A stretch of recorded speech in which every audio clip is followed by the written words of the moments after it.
God damn, Gary. Some serious gourmet shit. What flavor is this? That's right, it's the all-hell medium roast private blend. Check out the Geek Grind Coffee Nerdrotic page for our other options like the Decadent, Feathers of Liberty, vanilla-infused flavored coffee. Or if you're looking for something darker, try the Dark Roast FNT blend of the Fellowship. You know what? Just buy all three. GeekGrindCoffee.com. Use discount code Nerdrotic. Jerking off to me, okay? I smell like burnt hair. Julie, that isn't stopping you. Please, Gary, step into my car. Oh, I get it. I'm supposed to get in your car and let you put your finger inside me. Then if I go down on you, I get a movie part. Please, Gary, I'm not from Hollywood. I'm not going to your mouth, and my time is extremely valuable. Jesus, this is a nice limo. Yes, it is. Now suck my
What's up?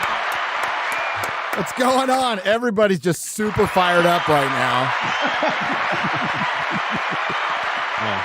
I'm sure everybody has con crud. They're all fighting off con crud or pregnancy or something. Welcome to... How's it going fighting off that pregnancy, Chrissy? Not good. Not good at all. I've been running into turnstiles all month and nothing. Welcome to Friday Night Tights. Only 7 minutes late. Progress, not perfection. We should make a T-shirt about that, really. Maybe not. Don't want to get ahead of ourselves. One day at a time. Yeah, One day at a time. That saying might be co-opted by every single Marvel writer.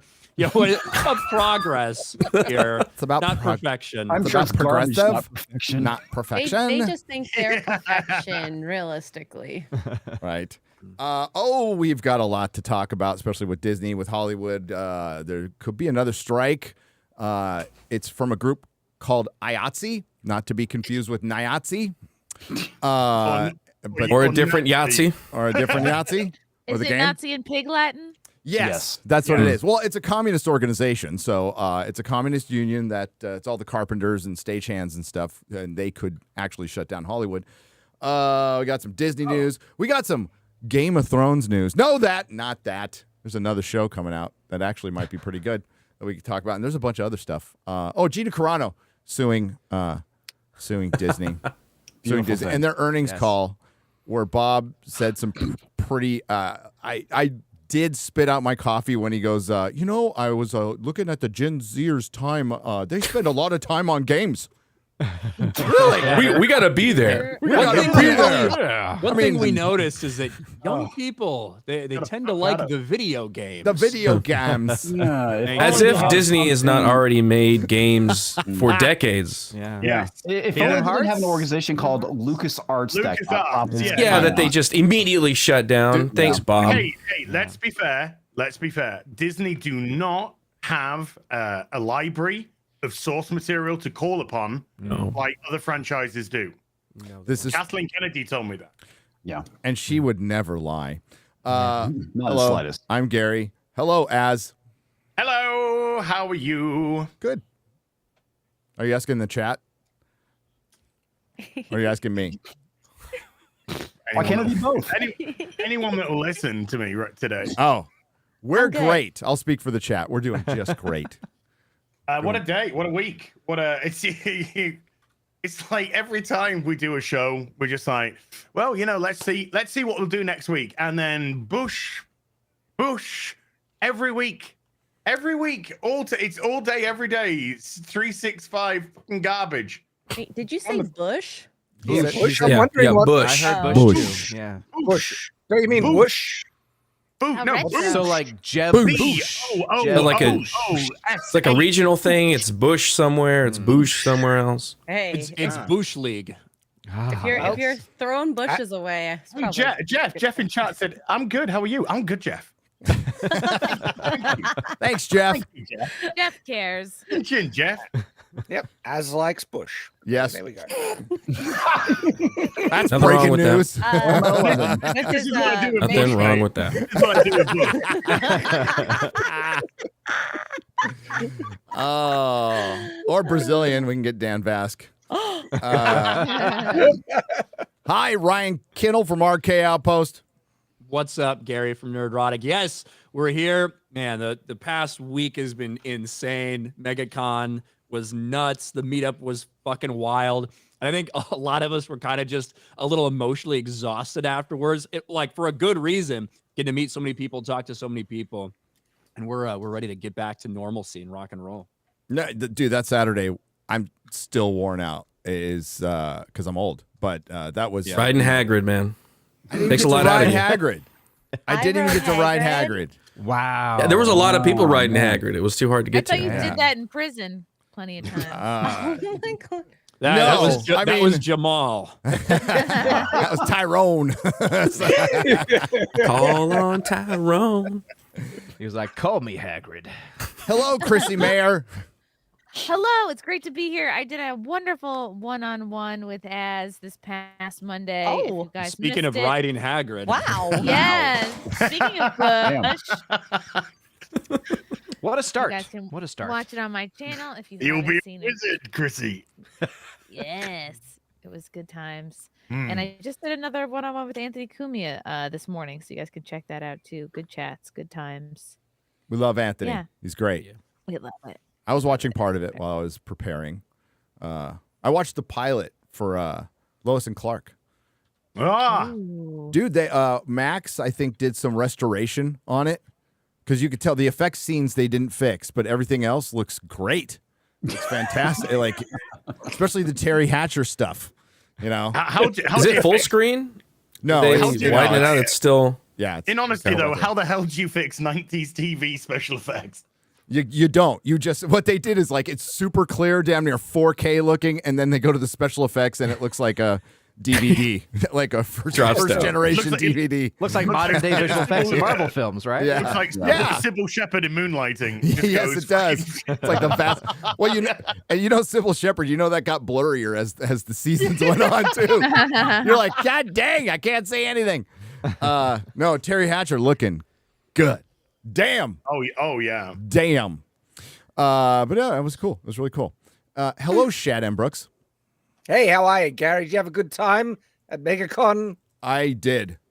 Yeah, would have been fun. I'm sure. It was a great Yeah, time. yeah. I hope nobody got FOMO out of that at all. Okay, Yeah. I know. Yeah. Hey, it's only I'm like glad a you- I'm glad you- 24-hour I'm glad plane ride for you. Come on. Yeah, I know. No, better yet, why don't you just get an emu and fly over here? If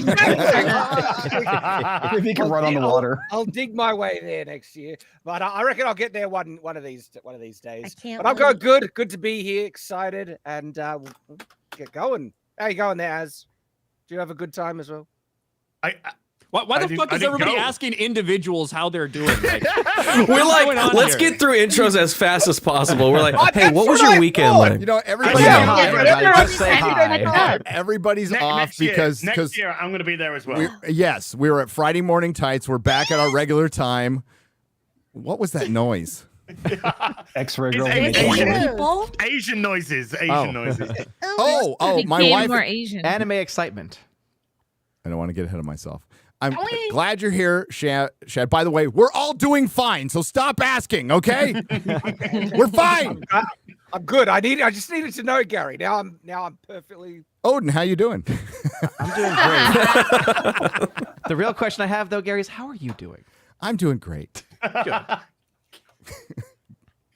How was Garrett? You said keep it quick, so I'm keeping it quick. Big gulps, huh? Okay, see you later. All right. See you later. Am I the only one who cares about the damn rules? Try to follow him. Don't even start, Odin. Don't you fucking start with me, okay? Quarter black Garrett. Or pizza's still owed. This morning I woke up. I had breakfast. I took a shit. Hey, I'm doing good. Okay. Someone's doing well. Perfect. I didn't ask No, how you were feel doing. regular. I just said quarter Well, black no, I was just Garrett. going with the. I was going with the Okay. trend. The theme, Okay. yeah. That's good. Well, Comics nice to know that division. you're- Hi, Love this everyone. Next contestant, please. Wow. Okay, so for Started X-Ray from- Girl, I'd like to wish you a very happy Lunar New Year. I forgot it's New Year. Oh my God. Happy the Japanese dragon. New Year. You bring much shame to your family. My dad's going to disown me again. I'm sorry, I mispronounced it. It's Runar New Year. Lunar New Year. And guess what? I'm going to give you guys, we're doing all the intros, right? The best Oh, yeah. gift. So I'm going to leave now. Bye. Bye. Bye. I thought the Runa was on a Wednesday, Gary. I've been yeah, asking that's for her right. to leave for years now.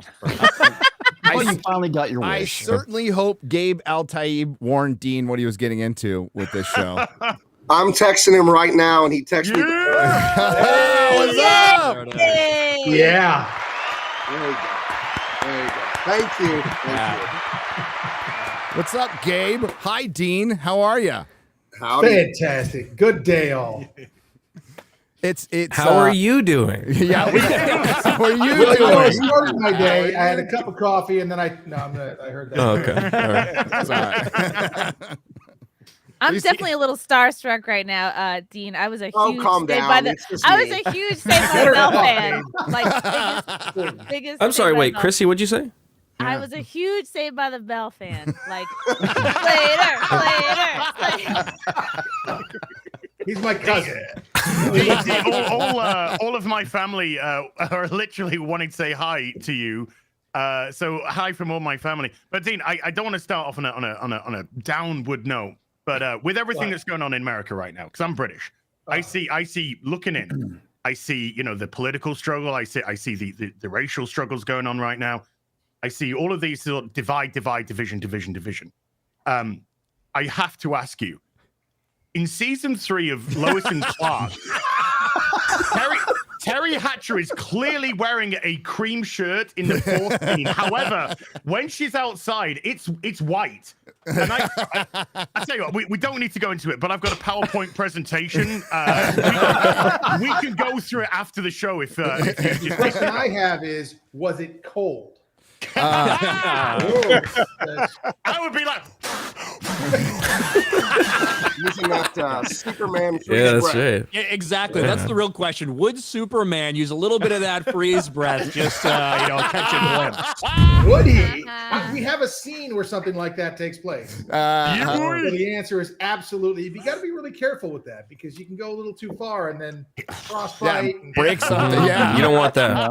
Yeah. You do not want that. It's a I lot thought of these were control. pink, not black. I don't know why you guys. He's got X-ray vision. If he really wants to, he could just. That's But, true. but that, like, he's I doing remember it That the would be episode- untoward. Superman would never do that. He wouldn't Well, do that. Exactly. He's Exactly. I want remember to, the episode on but he Lois wouldn't and do it. Clark when the other guy gets his powers and is doing the peeping, and then Superman comes down. Yeah. It's like, wait, that's not Oi, on. We don't cut do that out, Mm. mate. Yeah. Tough to be the most moral Boy Scout, the big blue Boy Scout, but that's the In, role. That's in the guy. Smallville, though, it happened in Smallville when he was getting his X-ray. He couldn't control it, and he Oh sort of no, went heat straight vision. to- It was heat vision. Oh. When he had the hot teacher and he almost burned her. Oh yeah, but when he got the he That's got the heat right. vision when he got horny, but when he was Yeah, getting yeah, the old yeah. X-ray vision, Oh, it was yeah, like yeah, straight yeah. in the. So That's because he was a 30-year-old teenager. I was just Aren't we watching. all? I was Aren't just we watching all? the pilot, and I love when Clark Kent gets off the bus in Metropolis. And as soon as you get off the bus, another bus's brakes go out, and there's two nuns crossing the street, pushing a stroller. I was laughing my ass off. I was like, that was awesome. You got to raise the stakes, you know. You can't be Yes. regular. They should have been pushing prams if they were only Oh, pushing prams. That dude, would There have been was even someone better. pushing a pram. Yeah, There was, yes. Get a cat in a tree. Well, nowadays they just let the bus run over the nuns, but that's Yeah. that's current. Now That's they're current not going year. to be driving the bus. Yeah, yeah, Do it on purpose. They'd Yeah. be Satanist nuns. yeah. No, it would be yeah. that Sisters of Perpetual Whatever that, you know, went at the Yeah. Dodgers. Oh, the yeah. ones that the yeah. Dodgers brought out there, Yeah. just the degenerates. Oh, that was disgusting. Yeah. I think And they'd just perpetual be let whatever out is a good without description. bail, and then they'd just go out the courtroom, do that. Yeah. to everyone. Oh my!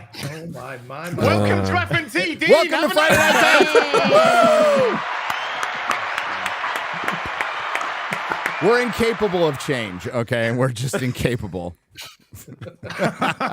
There is a lot of craziness going on right now in the world. There's no doubt about it, especially here in the United States. I know you're across the pond. Are you across the pond right now? As I is. am. Yeah. Yeah. I am. So you got, and I'm not going to say that we're in great shape, but y'all are got some things going on too over there in the UK. It's madness, and I think a lot of this stuff is by design. I don't, I think there are people pushing the racial bounds, people pushing that division, and I think that so much of it's by design, and it actually permeates into our comic book world, and that is a sad, disgusting thing that hopefully we can eradicate like the plague. Because it is a plague. I think this is a good opportunity. Gabe, Yes. what's up, brother? Thanks. By the way, Gabe was kind enough to give me space at his table at Comic-Con. Thank you, brother. Yeah. But That for was fun. I'm sure most of the chat knows, but maybe for some new people, give us a little background what happened to you when you left the industry. Well, that all that woke started to pick up momentum around like Obama's second term, and it just got crazier and crazier. I'd worked at DC Comics since 2008, staff artist, and then I went freelance. And I just kept my head in the sand, like, well, my books aren't woke, so I don't care. And it just kept encroaching, and more insanity that we all see, that you guys all report about all the time. And finally, they asked me to work on a book where Superman basically hates America, and his underage son is, bisexual. So we're going to be focusing on the sexuality. I don't care if it's gay or straight or whatever, but they're underage people. We're going to focus on sexuality as a plot point. And I just said, okay, I'm out of here. I can't do this anymore. So I resigned from all that. And then it was quite the brouhaha online. It was very weird to go viral, be contacted by European news agencies and all this interviews. And then this handsome stranger messaged me on Twitter. What? And Dean Kent, he said, hey brother, we need to talk. Well, yeah, Strange visitor from another planet. Aside from Right. you. But he saw that. He said he appreciated how I stood up for, what I believed in, and I didn't want to do this stuff. I have children. I don't want to be, hey, don't come in dad's office. You don't want to see what I'm working on right now. I'm not that guy. You know what I mean? I don't want to cover my drawing board or whatever really fast when they come in here. I want to make uplifting, fun stuff. So Dean said, I want to help you. I want to promote you and stuff like that. So he helped me with the last book I did, Truth, Justice, American Way. And that was to defy DC because they got rid of that slogan, And then when I was just about wrapping up Truth, Justice, American Way, it just came to me like, what should I do next? And I contacted Dean. I said, hey, you want to do a book starring you in this 80s, 90s action movie you always dreamed of? So he kind of cooked up this character, Dean Cain, the All-American Lawman. And then I wrote a plot. And I just feel like the hand of God on it because we started talking. And he instantly was like, yes, I want to do this with you. And he said to me, have you ever seen Romancing the Stone? And not knowing this about me, that was one of my favorite movies growing up. I saw that when I was like 10 or 11. Oh, good. I saw it a million times. That and Raiders of the Lost Ark. And that's the tone of what we're doing with Dean Cain, All-American Lawman. It is a throwback to all that stuff. It's absolutely outrageous fun. Masculinity, fathers and sons is a huge dynamic. We got a beautiful, gorgeous woman who's kind of his Princess Leia, his Kathleen Turner from Romancing the Stone. You know what I mean? That spunky woman. There's sexual tension there, but it's the good stuff that you can read to a kid, and you don't have to worry when you flip the page that we're going to say to kids, hey, are you confused about your sexuality? Well, Dean Cain is here to tell you. It's not. No. Dean said to me something I love very much, like in our book, evil is evil and good is good. And there's a clear line there. Hell yeah. And it's just, I teamed up with an old buddy of mine. He was an animator for years. And I drew that cover. I'm the writer and the colorist and the letterer, but my buddy Akeon, just a master animator and illustrator at the highest levels for over 30 years. The guy is a workhorse. He finished penciling the book. It's 110 pages. He has 3 more inks to go. I've got 14 colors left. So we're going to make our deadline. This thing's going to get to the printer and get out to you guys end of March, as promised. So thank everyone who's backed it. If you haven't backed it, well, I've been a professional artist for nearly a quarter century, and I've never, ever, ever missed a deadline. Going back to piddly things I did in college, I don't miss deadlines. It's unacceptable to me. People give us this money. In this economy, I have to honor that and do great work. And Dean has just been amazing to work with. This character that he came up with, and he wrote like a little character Bible and sent it to me, and I read it, and it was just like, yes, this is exactly what I want to do. So again, I wrote that plot. It's the same sort of structure and beat as Raiders of the Lost Ark, and again, Romancing the Stone. Those are the big ones that we really like kind of infused in this. There's Veronica, our beautiful femme fatale. She's a singer in this Mexican nightclub. You'll love it. He's crossing the border, dealing with a Chinese-controlled Mexican cartel. It is awesome. It's nice action-packed and gorgeous. Yeah. So he's got nice hips. Right. And So I'll tell you about the art, as you can see some of it on there. It's gorgeous. Wow. It is gorgeous, gorgeous stuff. I am super proud of Akeon and obviously Gabe, tremendously so. And it's just fun. It's a lot of fun. It's a wink and a nod, but it's good versus evil. And a lot of really clever, not I'll be back, but a lot of little one-liners and things of that nature, which are a lot of fun. And it's just, I'm just so proud of the work that those guys have done and to be a part of this. And I can't wait for people to get out there and see this thing.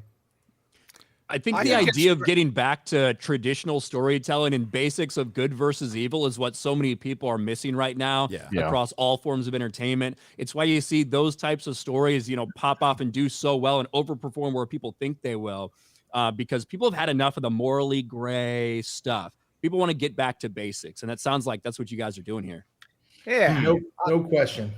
I love that you chose to make your autobiography in visual form. It really helps me see what you can do. All of it is true. It all happened. Just the that's what exactly. Yeah, well, that's what I expect. If you saw some of those last couple pages there, we do have your Rambo gearing up scene where he's putting on the black, makeup and putting the knife and putting the arrows because for the not final black battle face. No, That's for the next one. You got Ryan. That's it. I'm out. I respect the representation, though. You just taught me out the theater there, Dean. Sorry. I'm going to buy 20. Yeah, clearly with the blackface, you're trying to appeal to everyone, including Canadian prime ministers. We get it. Yes. You're right. Dean did write me a note like, can we work Justin Trudeau into this somehow? And I was like, gotcha, my dude. Jimmy Kimmel's a big fan. So what you're saying, so Justin Trudeau somewhere in the comic book, we can find him. There is some gay representation. That's there you go. Hey, Ryan, better gay than they. Better gay than never. Yeah. What? Wait a second. You know the phrase "better late than never." I don't know. I know that, but I'm trying to decide like what you meant from that. And I'm like, Chrissy, you are the living embodiment of better late than never. Oh wow! Thank you. Wow! Damn. God! Wow. Final egg says thanks. The last one. It was more a period joke, but okay, we could go with an age joke on top of that if you want. Yeah, okay. Damn. We love you, Chrissy. I guess nothing's off subject here. No. So, to be fair, Dean, have a nice day. To be fair, Dean, just to explain, Chrissy is pregnant. Although we do often just shit on her for being a woman, she happens to be pregnant right now. Hey, there you go. Hey, look at that. Hey. I'm also wearing a Gatorland shirt, which makes me look like white trash. Oh, well, I mean, you are, so it's all good. Be proud of that whiskey tango, Chrissy. Come on. Finally, I feel represented. But seriously, guys, the graphic novel looks friggin' awesome, and that's exactly the type of stuff we need. Serious action again, good masculinity, absolutely brilliant. Love it. Yeah, it's a lot of, again, it's very simple. It's good versus evil, but it's got that wink and that nod to it. Like when Han Solo is there and he's about to get put in that bronzer thing or whatever it is, and she says, Princess Leia says, "I love you," and he says, "I know." Yeah. It's that wink and a nod, that fun stuff. You can't even get stuff like that now. That would be way too heteronormative. And what Hollywood has done is, and comics is broken the wheel, and it's just putting it back together or rediscovering it. Like we've had nihilism for so long now. I don't know if you're aware, Dean, but pretty much since Watchmen, the comics industry has slowly turned into Watchmen. Watchmen's a great story on its own, but it was never supposed to be the main story, and we've seen it just encroach its way into everything, and now it's in tatters. It's completely destroyed the American comic book industry. And I don't know if you've walked into a Barnes & Noble lately, but if you do, you get a visual representation of what has happened to the market share, which is still there. We just got back from MegaCon, 180,000 people there, all potential customers. It was pretty much dominated by anime and manga. If you go to that book section in Barnes & Noble, you see about the one I have here in San Antonio. It's like 5 shelves, about waist high, and then up to the ceiling, 42 shelves of manga. 42. Wow. It's crawling out. It's dwarfed the entire science fiction, gaming, and American comic sections, which used to be huge. It dwarfs it. And, it's so the market's still there. You need to grab it somehow. And, well, that sounded bad. But, they let you do it. They let you grab it. It's just locker room talk. Let is the operative word. They let you. Yes. Yeah, I mean, get some consent. Hey, just locker room talk, man. Yeah. What is the big reason that manga is doing so well? It doesn't. It deals with classic themes. It's classic themes. That's what it is. Yeah. It's classic gender roles. Men are men, women are women. Classic good versus evil. Then, for the most part, yeah. It's not rocket science. It's relatable stuff. People and also manga has an incredible amount of choice. You want manga about fucking going fishing? There's manga for you. You want manga about eating? There's fucking manga for you. Whatever your sort of proclivity, there's something there in subject matter for you. They cater for everything, and more often than not, it's actually really good fun and translates really well to any audience. And I think obviously the check in the box, well, you need this diversity thing, this diversity thing, this diversity thing. That seems to be very much a Western entertainment thing as opposed to what they're doing over there. That's a biggie, and that's a big giant thing. Checking the boxes. We weren't trying to check the boxes with this. It just so happens that Gabe is a Lebanese Mexican man. So he's got everything covered. I'm a Japanese. I'm also Asian, Chris. So my given name is Tanaka. So we weren't trying to check boxes, but it just so happens that there are a whole diverse group of people in it, just because that's the story. But we weren't trying to fit any square pegs into round holes or whatever it may be. Use your imagination there. But that's really just telling the story. So you're normal. That's what it sounds like. Yeah. You just made X-Ray Girl exceedingly jealous. She kind of owns the whole I'm the only Asian here, and then DK is waltzing on it. I'm part Asian, part fucking Superman, bitch. I had while I was watching the pilot, Mrs. Nerdrotic was next to me, breaking down your entire life. By the way, she's riveted in the show, and she's all, "Did you know his father?" That stuff. I don't want to get too far into it, but she knows everything, unfortunately, and she probably will be watching you sleep now. Just wanted to warn you. Yes. Yes. I love light stalking. Great. Okay, nothing too personal. I heard a rumor that she's bought 2 breeze blocks and a hammer, but I don't know what on earth they're going to be used for. I have no idea. So how long you been working on the comic, Gabe? I started the pitch with Akeon about last April. It was almost a year ago, as I was in the middle of finishing the other book. But we started it in earnest, I think, late July, August, something like that, right? Dean, we had some preview art at Comic-Con. You saw the art there, Gary, when you were at my booth. Yes, I did. Doing the signing. I had that huge 8-foot poster or whatever. We had that, and then we really got going. And I got to say to Akeon, he's a hero. He's over in Europe. He came here for the holidays to visit his son in Los Angeles. I hadn't seen him for years because of COVID, and he got behind a little bit because of the holidays, and his Cintiq, those drawing screens we use for digital coloring and illustrating, it got broken on the airplane.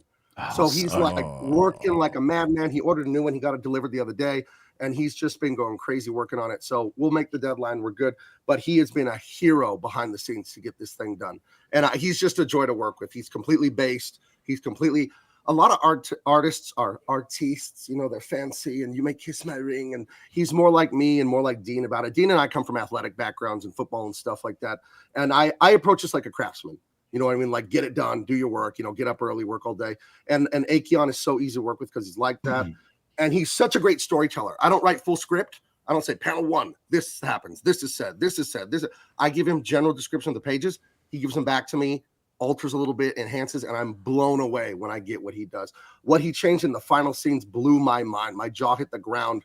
And that's his background in animation at the highest levels and all that. He worked at the biggest animation studio you could think of back before they were woke. He was a lead animator there, and he's a genius, this guy. So the product is beautiful. I stand behind it. I put my name on it, Eltaeb. That's my name, my father's last name.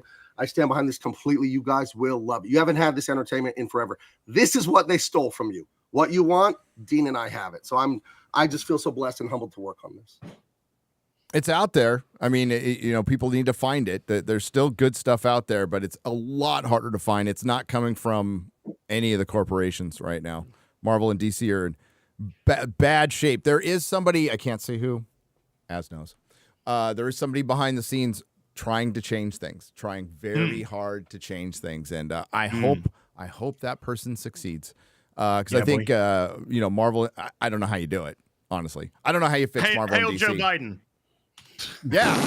What? Shout out. Hey, Joe Biden would get, well, no, I wouldn't say it. That was too bad of a joke. I'm just rolling Aren't back. you doing the wrong salute when you hail him? Maybe. Oh, nice press conference yesterday. That was a winner. Yeah. Now Now we know why it's taken so long to get peace in the Middle East. We just can't convince Mexico to open their borders. In his defense, CC, he thought it was yes. So okay, yes, all right. Spanish in there. Yeah, that was absolutely terrible. But it's weird to see CNN and MSNBC going after him now. Finally, so it's like they've decided, okay, he's done. What are we going to do before this election happens? Because I've never seen them pick apart all the things that he said, which he lied about in the press conference, several things that are provable lies, and obviously misrepresenting, Sisi of Egypt and that border between Gaza and Egypt and why it's closed and blah, blah, blah, blah, blah. But it's weird to see them on him as opposed to making, excuses for why he can't be prosecuted for having all those documents that he should have never had. And now he gets it because he's not mentally sound to stand trial. I'm sure they were told that they're allowed to be critical of him now. Their marching orders somewhere. Let me ask you, Dean, as a fellow Californian, you're a Vegas guy now, and I might be following you. I love it here, but geez. And you too, Nerdrotic, you were here forever too.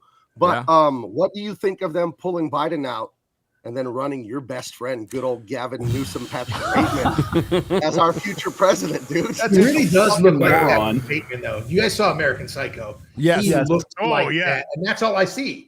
Yeah, I see that. Yeah. I see that happening, and that's what I feel like.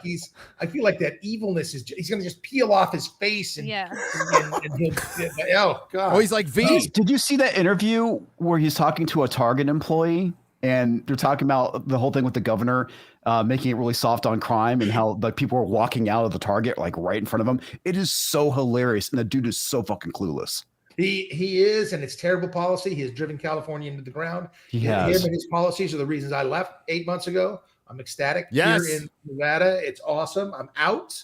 I look at all these things, and I feel bad for California and Californians, but I'm happy. I mean, it drove me out. highest poverty rate in the nation, highest homeless rate in the nation, horrible schools. My son ended up going to a private school when we were there because I was not going to keep him in the public schools. Just everything is just gone to pot. Took he's got a $97 billion surplus, turned that into a $65 billion deficit in 1 year. You know, health for aliens. There he is. That is funny. But they put him on the national stage. I mean, it's crazy. That's such a who drew that? It's Not beautiful. That's amazing. No, Don't start. But that might be AI. Okay, I hate it. Then praise AI. I fucking hate this guy. I hate this guy so much.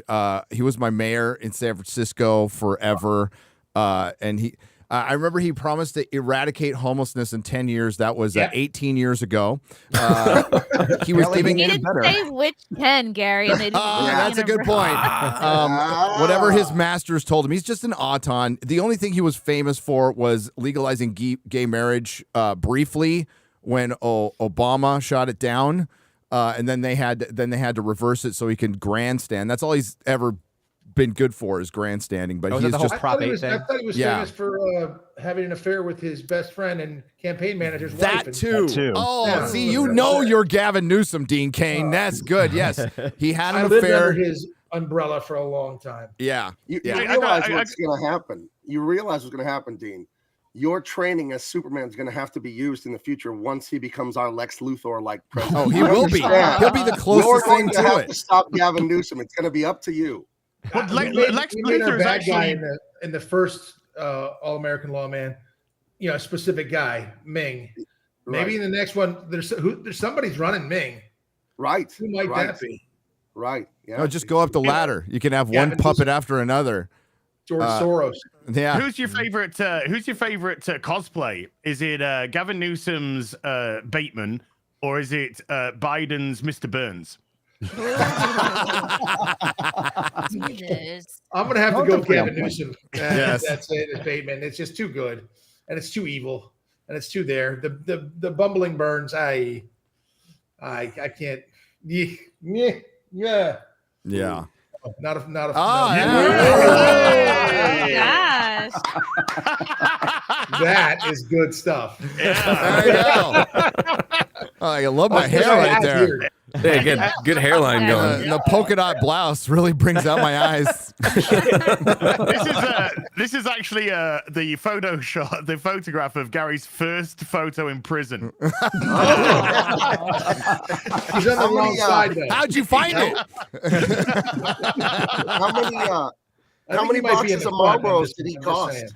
Oh, dude, that was 2 cases, buddy. That was 2 cases of Marlboros. 2 cases, Marlboro Reds. Reds, yeah. That's like gold in there. Gary. That's like gold in there. Come on. You paid a premium, Dean. You paid a lot for this guy. Yeah. It was more for life. Well, I was young. He was young. He did the money. Love, okay. I was looking at what that is with inflation. Yeah, I know, right? California.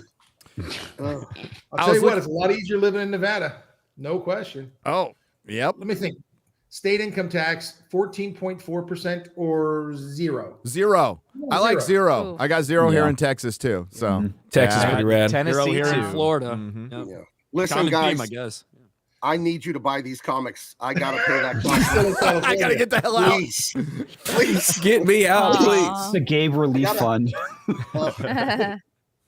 Dude, Yeah, but we're gonna have to. The company needs to be set up in Nevada, my friend. Yes. Right. Yeah, not Maryland.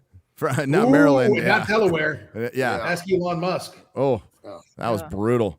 That was I got brutal. some great Delaware in my kitchen. Oh, sorry, that's all right. Tupperware. Sorry. Biden comes from Delaware, so that says all you need to know. Yeah, I left California 2 years ago. Never looked back. Don't miss it at all. Grew up there my entire life. Just like it's not, I go back to visit my mom. Can't wait to get out of there. It's horrible. Now you live in Malibu, which is gorgeous. Yeah. They just ruined it with horrible policies. Dean, kind of to push this onto sort of TV related, with everything like the infection of everything getting out of California, the far left going fucking crazy. When a few years ago, let's say approximately 8 years or so ago, they brought Supergirl to the CW, and you were actually brought on to play her human father. Yeah. And Helen Slater was brought on to play her human mother. So you know, they're kind of doing the lovely little connection with the various shows. And then you were just unceremoniously fucking whooshed. And it's blatant. It was the same. Kevin Sorbo came in later. Boosh. You know, is this really a direct response to how you are politically perceived? Because you know, nobody in reality gives a shit where you vote once every 4 years. That's nonsense. I think that is absolute insanity. Like, So look, Rob Reiner, I hate his politics, but I like his movies. I think he's a great director. Robert De Niro, great actor. Don't like his politics, but I'd work with him in a heartbeat. Denzel Washington, I love his politics and I love what he has to say, and I have worked with him, and he's my favorite actor by far. What happened on Supergirl, Greg Berlanti, who created it, I worked with him on a film way back in the day called The Broken Hearts Club, and it's really sort of his story, and it was great. We became great friends, but he's gay. You would never know because he doesn't wear it on his sleeve and doesn't talk about it all the time. And it wasn't that huge part of the show. There was part of the show when I came on. One of my daughters was gay and whatever, and it was no big deal for my character at all because she was an adult. Whatever you want to do, that's your business. What happened is they changed showrunners because Andrew Kreisberg got Me Too'd. Yep. Not for anything sexual or anything they did.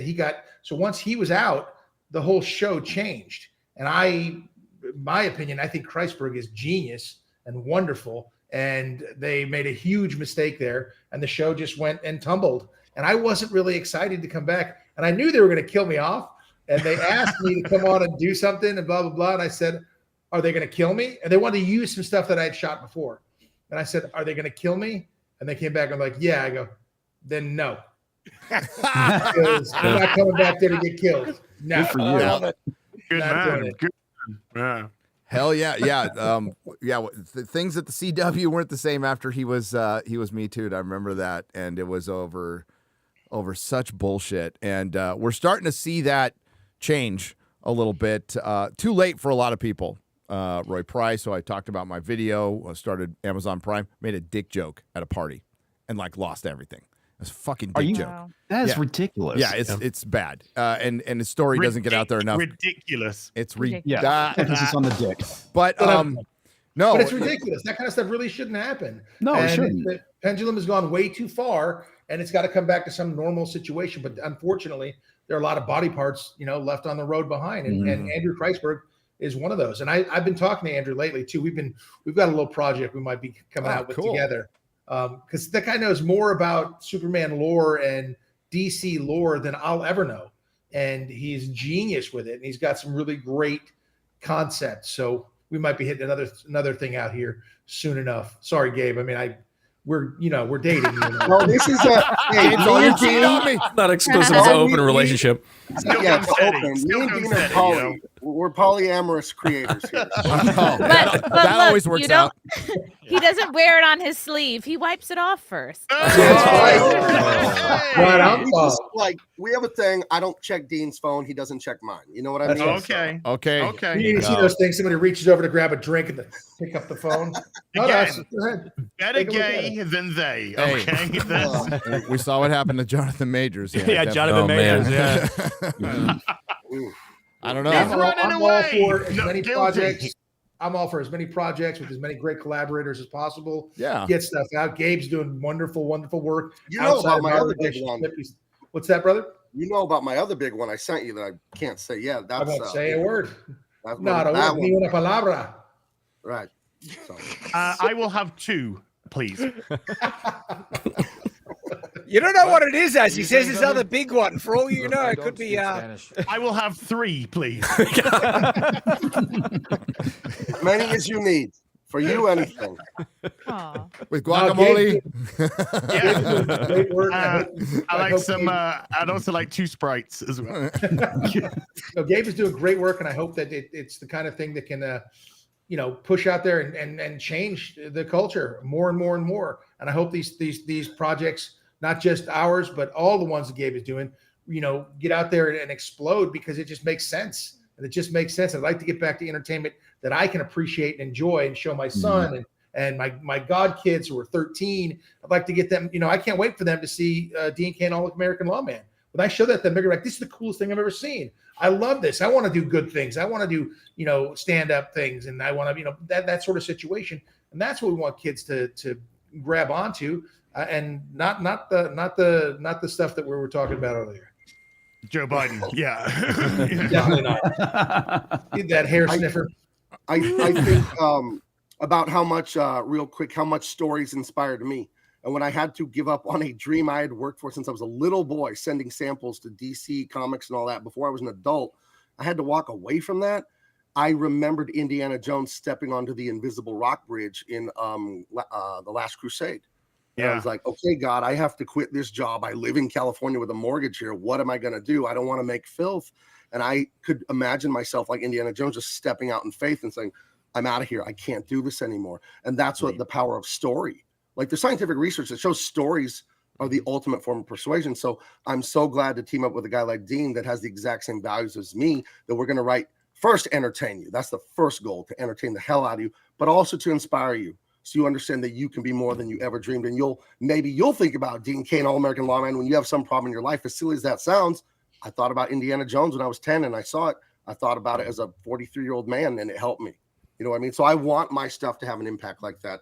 And working with excellent people like Akeon and Dean is just such a blessing. So thank you all who are supporting it right now. I see a lot of sales coming in, and that's amazing. It's very humbling. Thank you guys so much. Excellent. Well, I tell you what, there's a lot of sales coming in because there is a lot of broadcasting Christmas fans in the audience. Dude,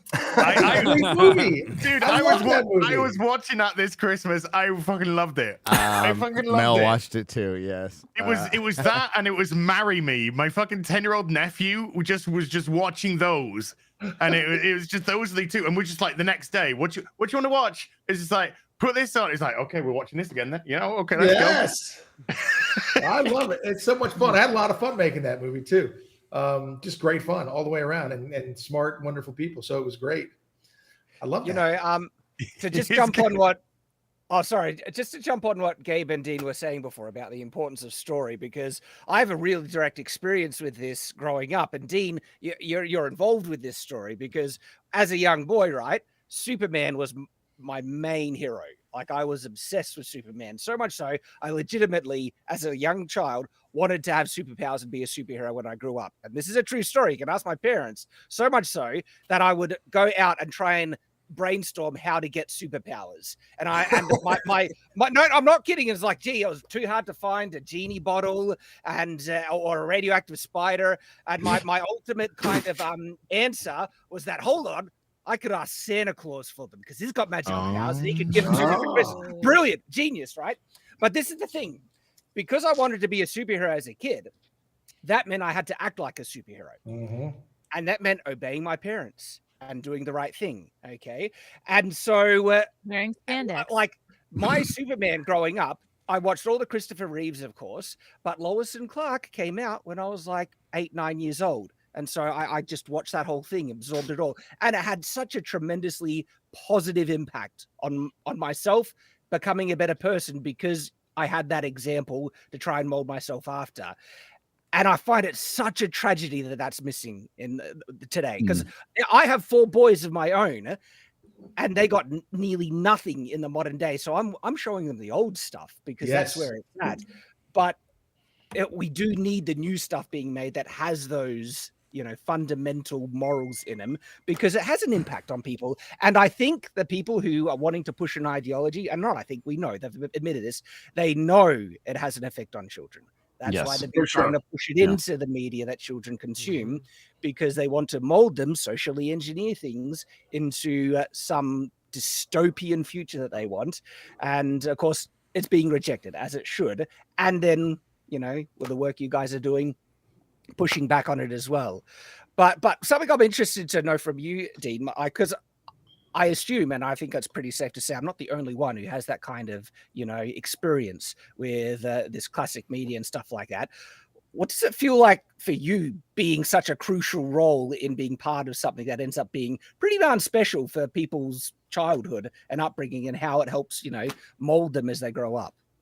Well, first of all, Shad, I'll say what you said is the nicest thing I could ever hear. And it's the greatest thing because that's exactly what it was. Here is this person, this being that is the most powerful being on earth and chooses because of the way he was raised by, American farmland, parents with American values and the idea of individualism and right and wrong and truth and justice, and very much the American way. That was the key. I mean, the audition scene for Lois and Clark, where I finally had the final audition scene, I had to deal with 10 different Lois Lanes, is that Lois is inebriated, comes to my apartment and wants to do that thing. And feed the ducks. And shake your hand. And badly as Clark wants to, he can't because he's that moral. Yes. But it's that thing, and that's when I knew that I was going to get the role in my brain. I was like, when I saw that scene, I was like, I got it, of course, and that's great. And having raised my son is 23 now, and having raised him and watched different shows, there are certain shows that I want him to watch, and other shows I'm like, why? Like his mom would have him watch Grey's Anatomy or things, and I was like, why?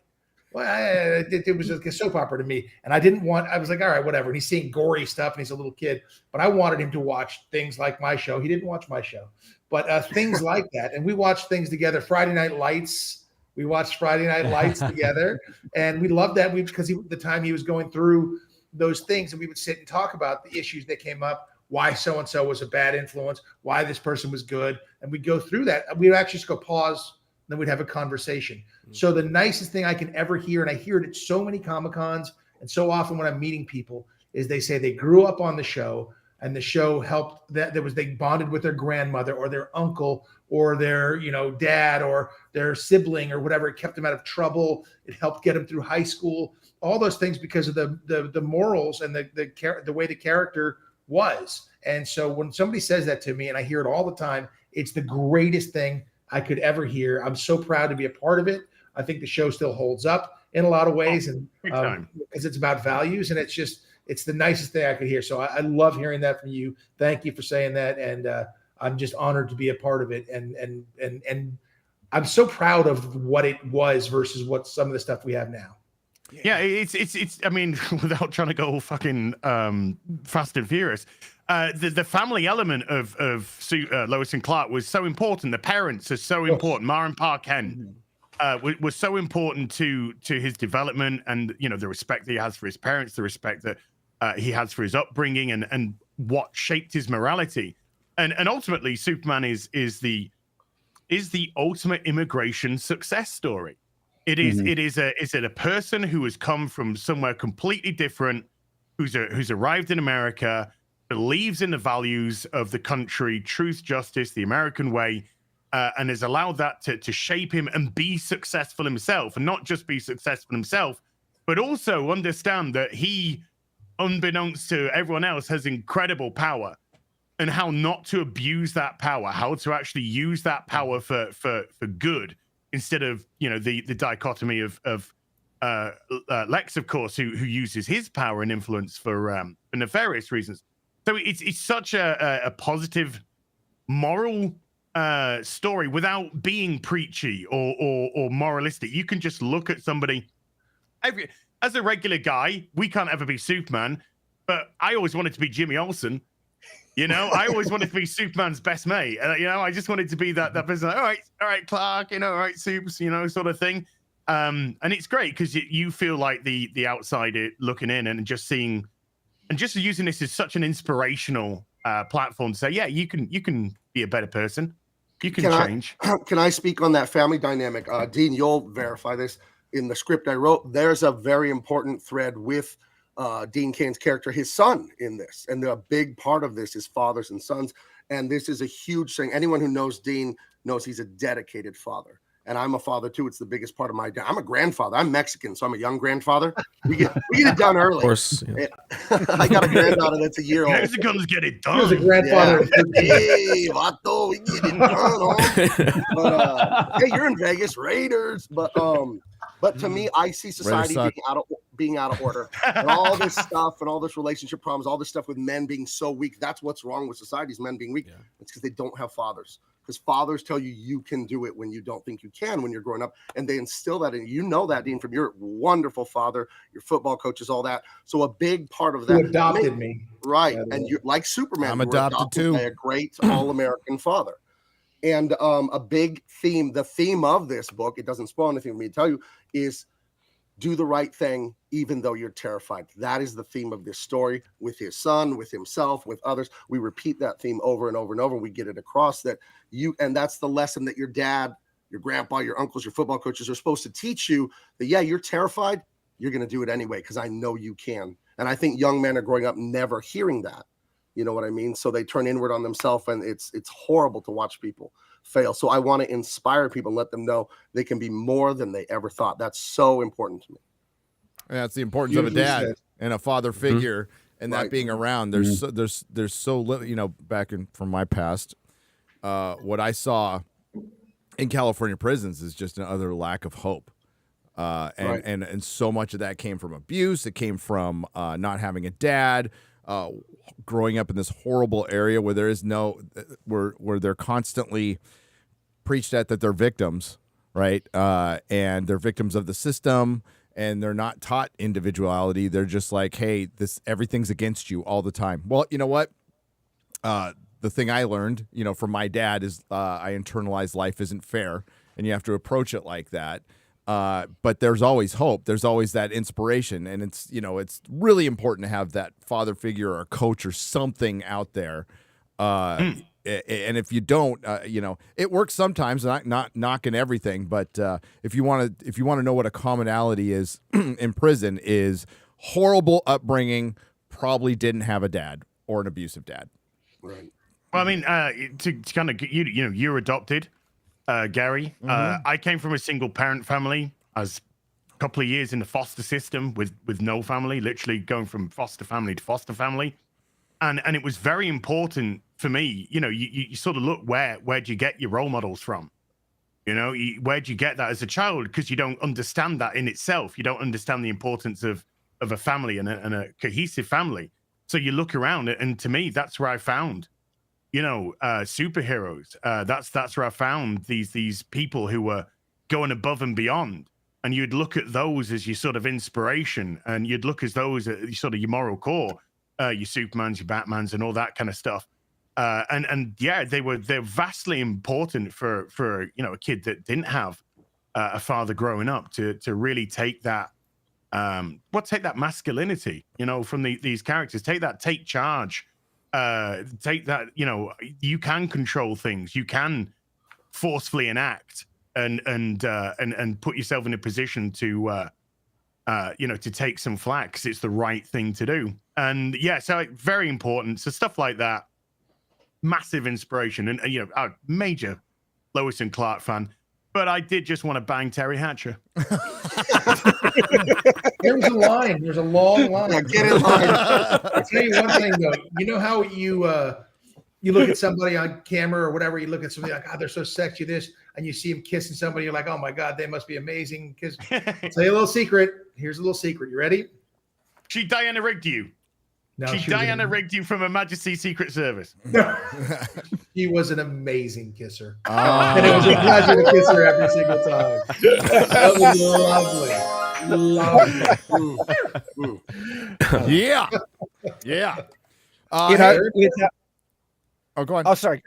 I was just going to say, with everything what guys have been saying, right, just really hits home how lucky I feel growing up in the era I did, because I had a good, strong father figure, but also you were kind of bombarded with these good influences, because there was great shows in media, Lois and Clark, big one, and then of course all the other influences. I loved He-Man and Spider-Man and stuff, and it's basically like society was structured to try and teach boys to be men and be positive, and it was really hard to then fail, because you had to go out of your way because there was so many good influences.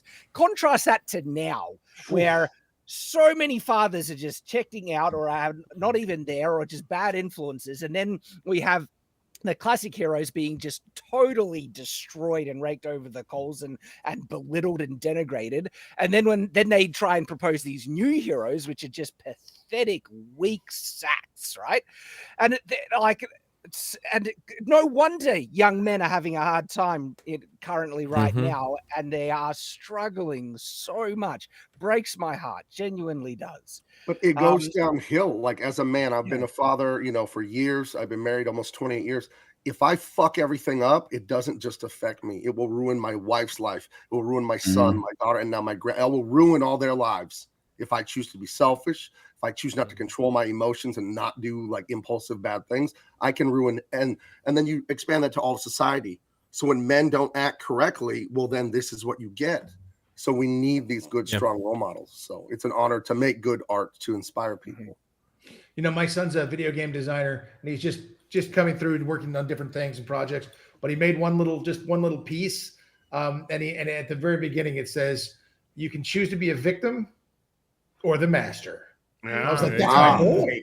That's my boy." Right at the beginning, put it out there, because he's not going to be a victim, and I thank God that I was able to instill that in him the way my father instilled it into me. And I feel bad for those kids out there now who don't have those places to look and those role models to look up to. And I think you all are doing a great service by saying the things you're saying and doing the things you are, and shining a light on this, because it doesn't get talked about enough, and it gets shunned.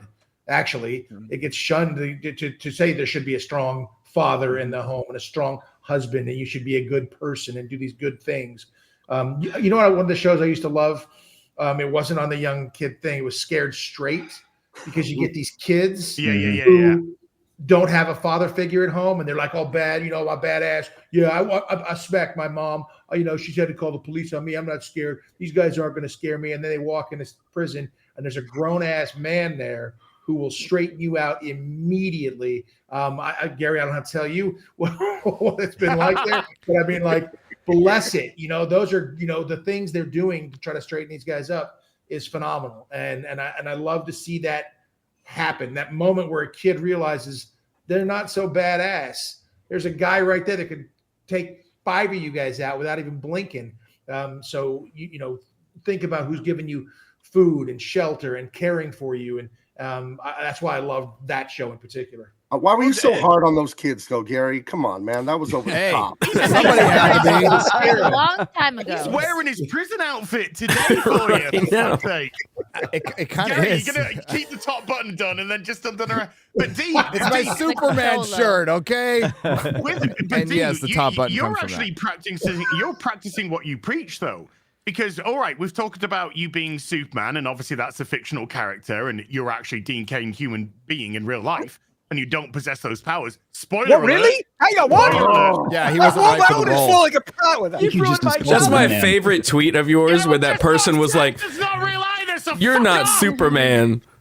You are. I said I correct. I pretended. Yeah, correct. You are a reserve deputy. Isn't that correct? You are a reserve deputy. No, I'm a fully sworn. You're a fully sworn in deputy sheriff. So you're putting your money where your mouth is, and you're actually, putting yourself out there, and it's not just false bravado or anything like that. You genuinely doing it, and it's fucking amazing to see. I mean, I obviously I watched you with all these shows and stuff, but I've been following you on Twitter for a long, long time, and the reason why I've been following you on Twitter for a long, long time is the incredible amount of sense that you speak. The common sense that you speak, and the sort of again, that moral tone with you is always sort of there, and it is still today very inspirational to see, because we do live in an industry, and we do live in a world full of people in power, most of them just being cowards, self-serving. What can you do for me?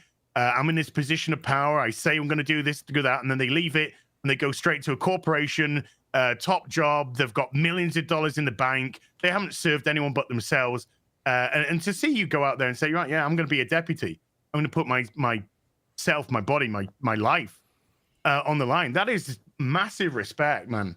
Thank you. I appreciate that. I joined when all that defund the police stuff started happening. When I was a kid, you were told, don't talk to strangers unless it's a police officer, because they're good and they're here to help you. And I had some negative contact with police officers before. I've seen some people overly officious. I'm like, what a jerk. makes you want to hate all police officers, this, that, the other thing. But then I also know so many people that are military and so many other police officers I got to meet and know. And I was like, these are great people who really have a strong moral code. And sometimes they get ticked off, when someone's been running at 97 miles an hour through kids, neighborhoods and stuff like that. So they give you a little business. And there's times, you need a little business to straighten some people out. And there's some things like that. But I mean, they're such great people. So when I was always saying, the police are, by and large, fantastic people. Law enforcement are by and large fantastic people, especially your everyday working people. And nobody was standing up. And then somebody, I don't know who it was, somebody said something about oh yeah, sure, you care so much about the police, why don't you join them? So I did. All right. Good idea. I've been sworn for all. I like the product so much, I bought the company. So yeah, I've been sworn for 7 years now, I think, and just got resworn in again. And I love the people that I work with, and they're fantastic. I love their mission. They're all great people. Now, if there's a bad cop in a group, everybody knows it. There's got to be a way to sort of weed them out, and they do. My sheriff, you won't be there. You will not be there for long, and neither with my chief of police. And I am a reserve police officer in Pocatello, Idaho. Sheriffs and police are a little bit different. Okay.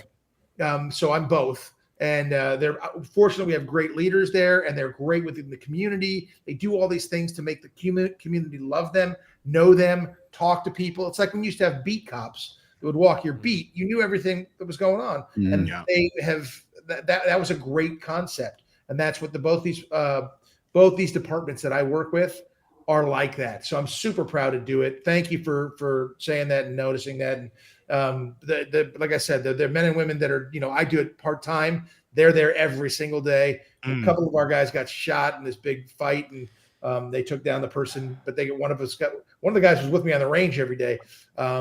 Darius, great shot, which he proved to be a great shot in the heat of battle, but got shot in the face. He wasn't that handsome anyway. He's going to get me for that one. That's going to cost me. He doesn't look a lot different, but those are just heroes, real heroes. And these are the thing that people, talk about heroes, right? A hero is a regular person in an extraordinary circumstance. And that's what these police officers are. Every day they pull up, and they don't know it's a domestic disturbance, which everybody hates because everybody's angry, and you never know what you're walking into. Pulling over a car on the side of the road. You walk up there, you don't know what you're getting into. They shoot you in the face. I mean, that kind of stuff happens constantly. Or just sitting in your car these days as a police officer, like happened in New York, and they got executed. That kind of stuff is just crazy. They're allowing, illegal immigrants to come in and beat up, a couple of police officers in New York City, and then they walk free. Yeah. It should never be the case. It should, the double sticks like that. I had some feelings about that. I'll put it mildly. My fellow officers had some feelings about that, and then the way the Justice Department just let them go.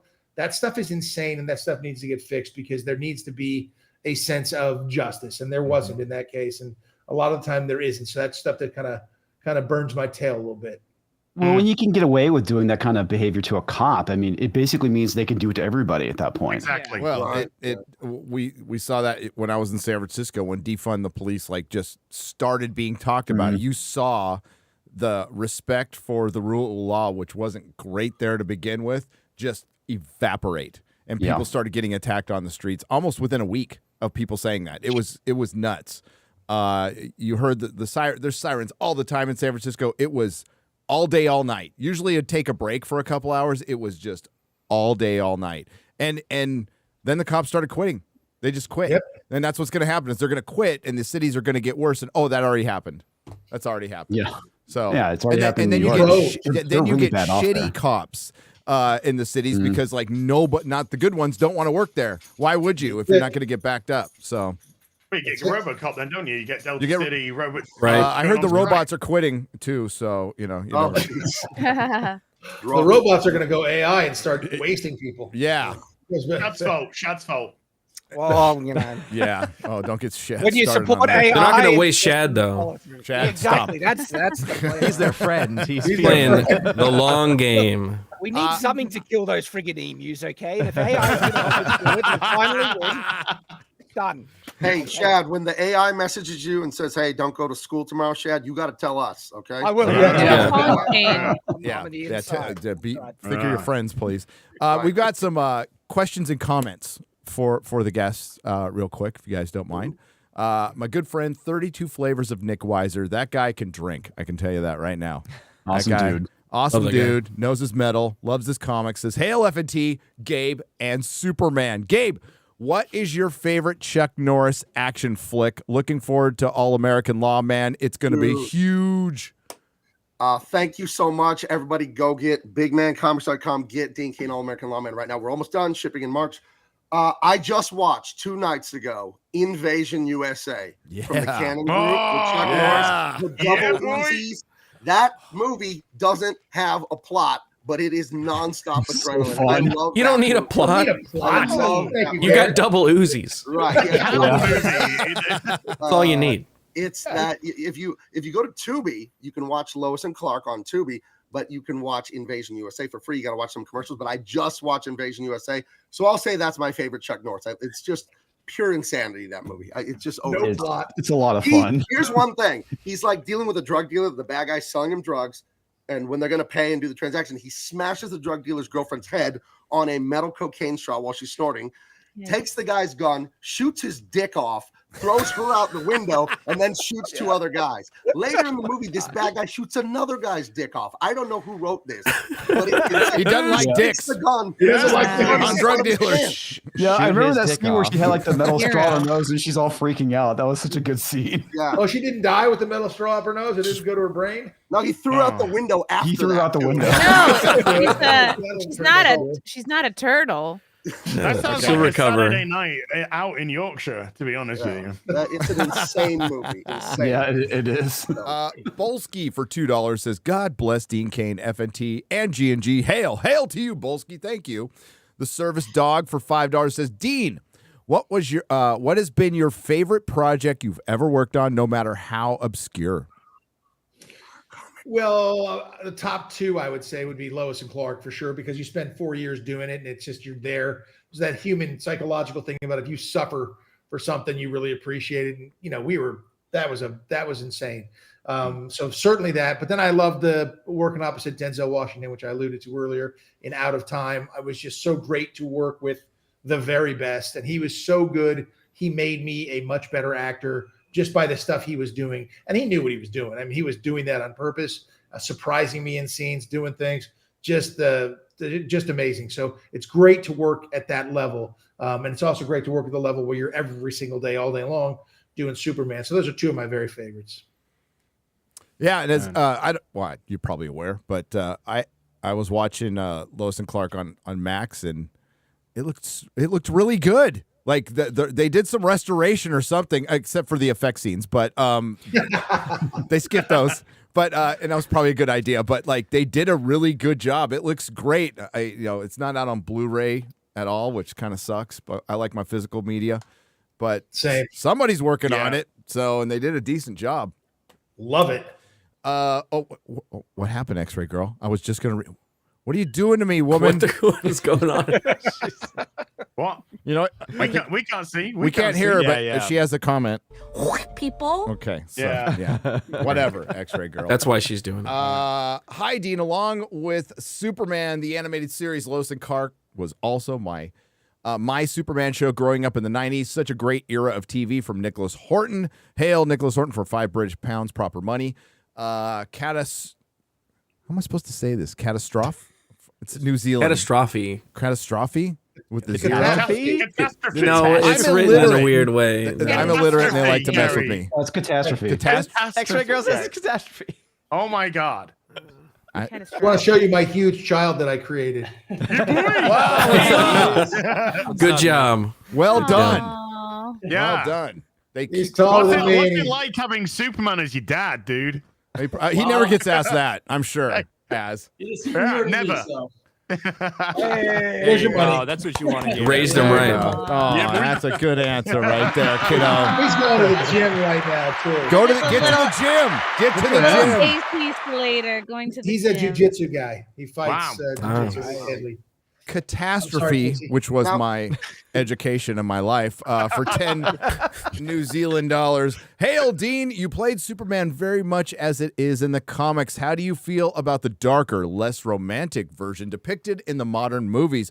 Grew up watching you. Thank you for your work. Love that. I think Henry Cavill did a great job, but that Zack Snyder world is Batman's world. It's dark. I hear James Gunn is bringing back the light and the hope and the sense of humor. And I hope that's the case because I grew up on Christopher Reeve. He was my Superman. And that's when I played Superman. You know, for us and Lois and Clark, Clark was the character and Superman was the disguise. So when I played the Superman character, I just kind of was doing the same thing I did as a kid when I'd watch Christopher Reeve do it and I'd pretend I was Superman. That was kind of the same thing because he was my inspiration for all of it. And I love the idea that maybe it'll get back to that wink and a nod. I love the Guardians of the Galaxy, especially the first one, that sense of humor that's what I think we're missing. And I can't wait for this new incarnation. And I hope it's everything I'm dreaming it is. We hope so too. We hope so too. Yeah. He's definitely got a lot of work to do to make up for the bad vibes right now that DC has at the box office. So it's a tall task. Bad vibes. Very bad. Tall order. From Darth Enron for $9.99. That episode of A Different World that Dean Cain starred in was 10 times better than any of the woke crap they do now. Look it up, Gary. It's good stuff. Go FNT. Oh, I remember that. The great thing about that is I played an Italian racist kid in college. And never change, please. Those like, you know, I don't categorize, but like most of my friends are black. You know, my other buddies Iranian, and we're everywhere. We don't even, if you hear us talk to each other, we're insulting each other. Not just one quarter black either, by the way, Gary. More than one quarter. Talking about You're full black here, yes. When I played a racist, they went to town on me. My boys just called me up, going bananas. And now, whenever I say anything, you know, people want to call me a racist. You can call me a lot of things. Racist ain't it. But they were like, you know, when you played that character on A Different World, you weren't even acting. And I'm like, are you like, oh, what a burn. I wasn't acting. Yeah, I remember seeing that on social media. That's insane. But Ryan, I think there's a great opportunity for Ryan in Hollywood. If they want a racist, we know a guy. We know a guy. Yeah. We call him the Black Panther. Yeah, if you're afraid of those slurs will just, you know, sneak out there, listen, I'll fill the role, all right? I'll do it. I'll sacrifice myself. I'm ready to go. You can be the racist version of DEI.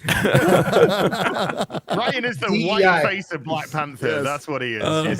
DEI was spelled incorrectly. Yeah, be REI. DIE. Yeah, DIE, mate. He'll kill everything. We just make Ryan an acronym. Racist something.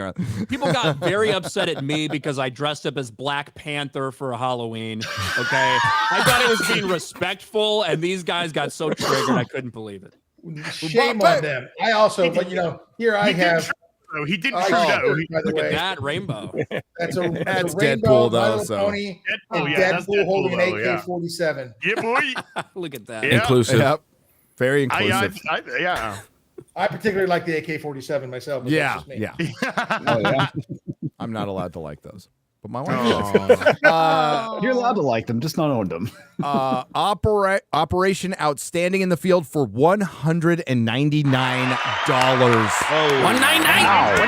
Nice. Dean, I don't expect you to recall me, but do you recall visiting Taji, Iraq in 2005? I got special permission to come off Army mission and meet you at our box. Meet you at your. I was thinking the same thing. Meet you at our boxing ring. I had a Superman shield sticker.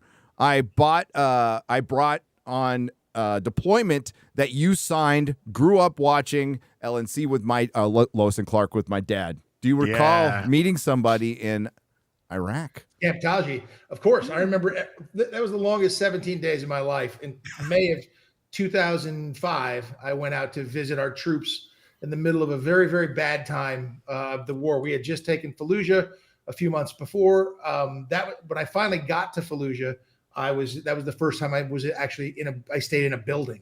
You know, it was not a big, you know, stay in the Four Seasons in the middle of a war. It was nasty. It was awful. Camp Taji was actually quite nice, and it was near the end of my trip. But they did have a boxing thing. They were doing some boxing for their entertainment and stuff. So you had all kinds of stuff going on. I met a whole bunch of our men and women in uniform. I don't recall that particular person. I was taking pictures of everybody and trying to document. We didn't have cell phones back then, so I was trying to document everything I could there. It was I did notice in Camp Taji I could have a near beer, which was nice, because you can't drink in theater and in country. And I just what I was shocked at with our well, first of all, I was shocked because we were getting mortared and rocketed. I was at forward operating bases 2 or 3 a day, and I was shocked at the age, number one, of our men and women who are over there. They're kids. They're mostly kids. They're 18, 19, 20 years old. Wow. And they're in awfully difficult positions, and they're just fantastic, lovely, wonderful human beings. I met so many wonderful people, including the person who just said that right there. The thing is, I see them all now at Comic-Cons now. They'll bring a picture of us, and I look exactly the same. Totally. To see how the change goes, because I forget, that was almost 20 years ago. And it's these people were like kids, and now they're grown adults, and they talk about what it was like having someone come over there. They also have a great sense of humor, because we were getting mortared one day, and we ran to the bomb shelter thing, and one of the guys goes, "All right, I'm sick of this shit. Superman, let's go!" And he starts dragging me out. Little small trailer pee-pee, and I did not go. But, saw some crazy stuff, a lot of injured, a lot of our wonderful men and women, and so God bless. What was the name of the person who sent that? Operation Outstanding in the Field. Operation Outstanding in the Field. Bless you. And thank you for your service. And so glad you're back safely. Yeah, thanks for coming back. I am Dambo on the Streamlab side for $50 says, first met Dean at South Texas Comic-Con, talked about his appearance on Crowder. Now he shows up on FNT. Mr. Cain's name may need to change to Herpes? Why? Because he's everywhere. He's everywhere. He's getting around. It's like luggage. You can't get rid of that shit. Welcome to the Fellowship Soups. Hail all, and hail to you. Mr. Buttcrack Media for 50 Canadian pesos. Hail Gary and FNT crew. 50 Canadian pesos. Yes. To the amazing chat, and big hello to Mr. Dean Cain. A question for Mr. Cain. What was your favorite moment with Terry Hatcher and Lois and Clark? Is it on screen or off screen? I'm going to ask that. I'm going to add that. There's some clarification necessary. Yeah. I think the favorite moment in the show was when Clark asks her to marry him, and she says, "Who's asking Clark or Superman?" Yeah. But I really enjoyed the kissing scenes. Did I say that earlier? No, but I mean, it's okay to hear it again. I mean, it's fine. But I mean, like, fantastic. It's a good brag. It's a good brag, man. That's the ultimate brag. Did you know that I kiss Terry Hatcher on a very regular basis for a living? I've got paid some good money. Okay. Gotta practice. For it. Did you know I was in Fallujah in 2005 and I still look the same today? It's because I kissed Terry Hatcher. That's why. Yeah, that's it. It's because I spent the 90s kissing Terry Hatcher and I got paid for it as well. Got good money. Keeps you young. Matthew Reeves arrives for $50. Hello. Hail. Hey. Gary, it was wonderful to meet you. And X-Ray Girl and MegaCon Rippa had a wonderful turnout, and people will notice that if they haven't already. Nice to see Superman on FNT. Dean, please don't let Az fool you. He is chat's favorite New Zealander. Hail Friday Night Tights. New Zealander. Ooh. It's a horrible meme. It disgusts me every time I hear it. I can think of a worse one. I like how you guys literally called me racist, which is a meme. But the horrible one is that you're from fucking New Zealand. Yes. You know how insulting it is to be called New Zealand? Like, as an Australian, I can attest. Thank you, Shad. Thank you.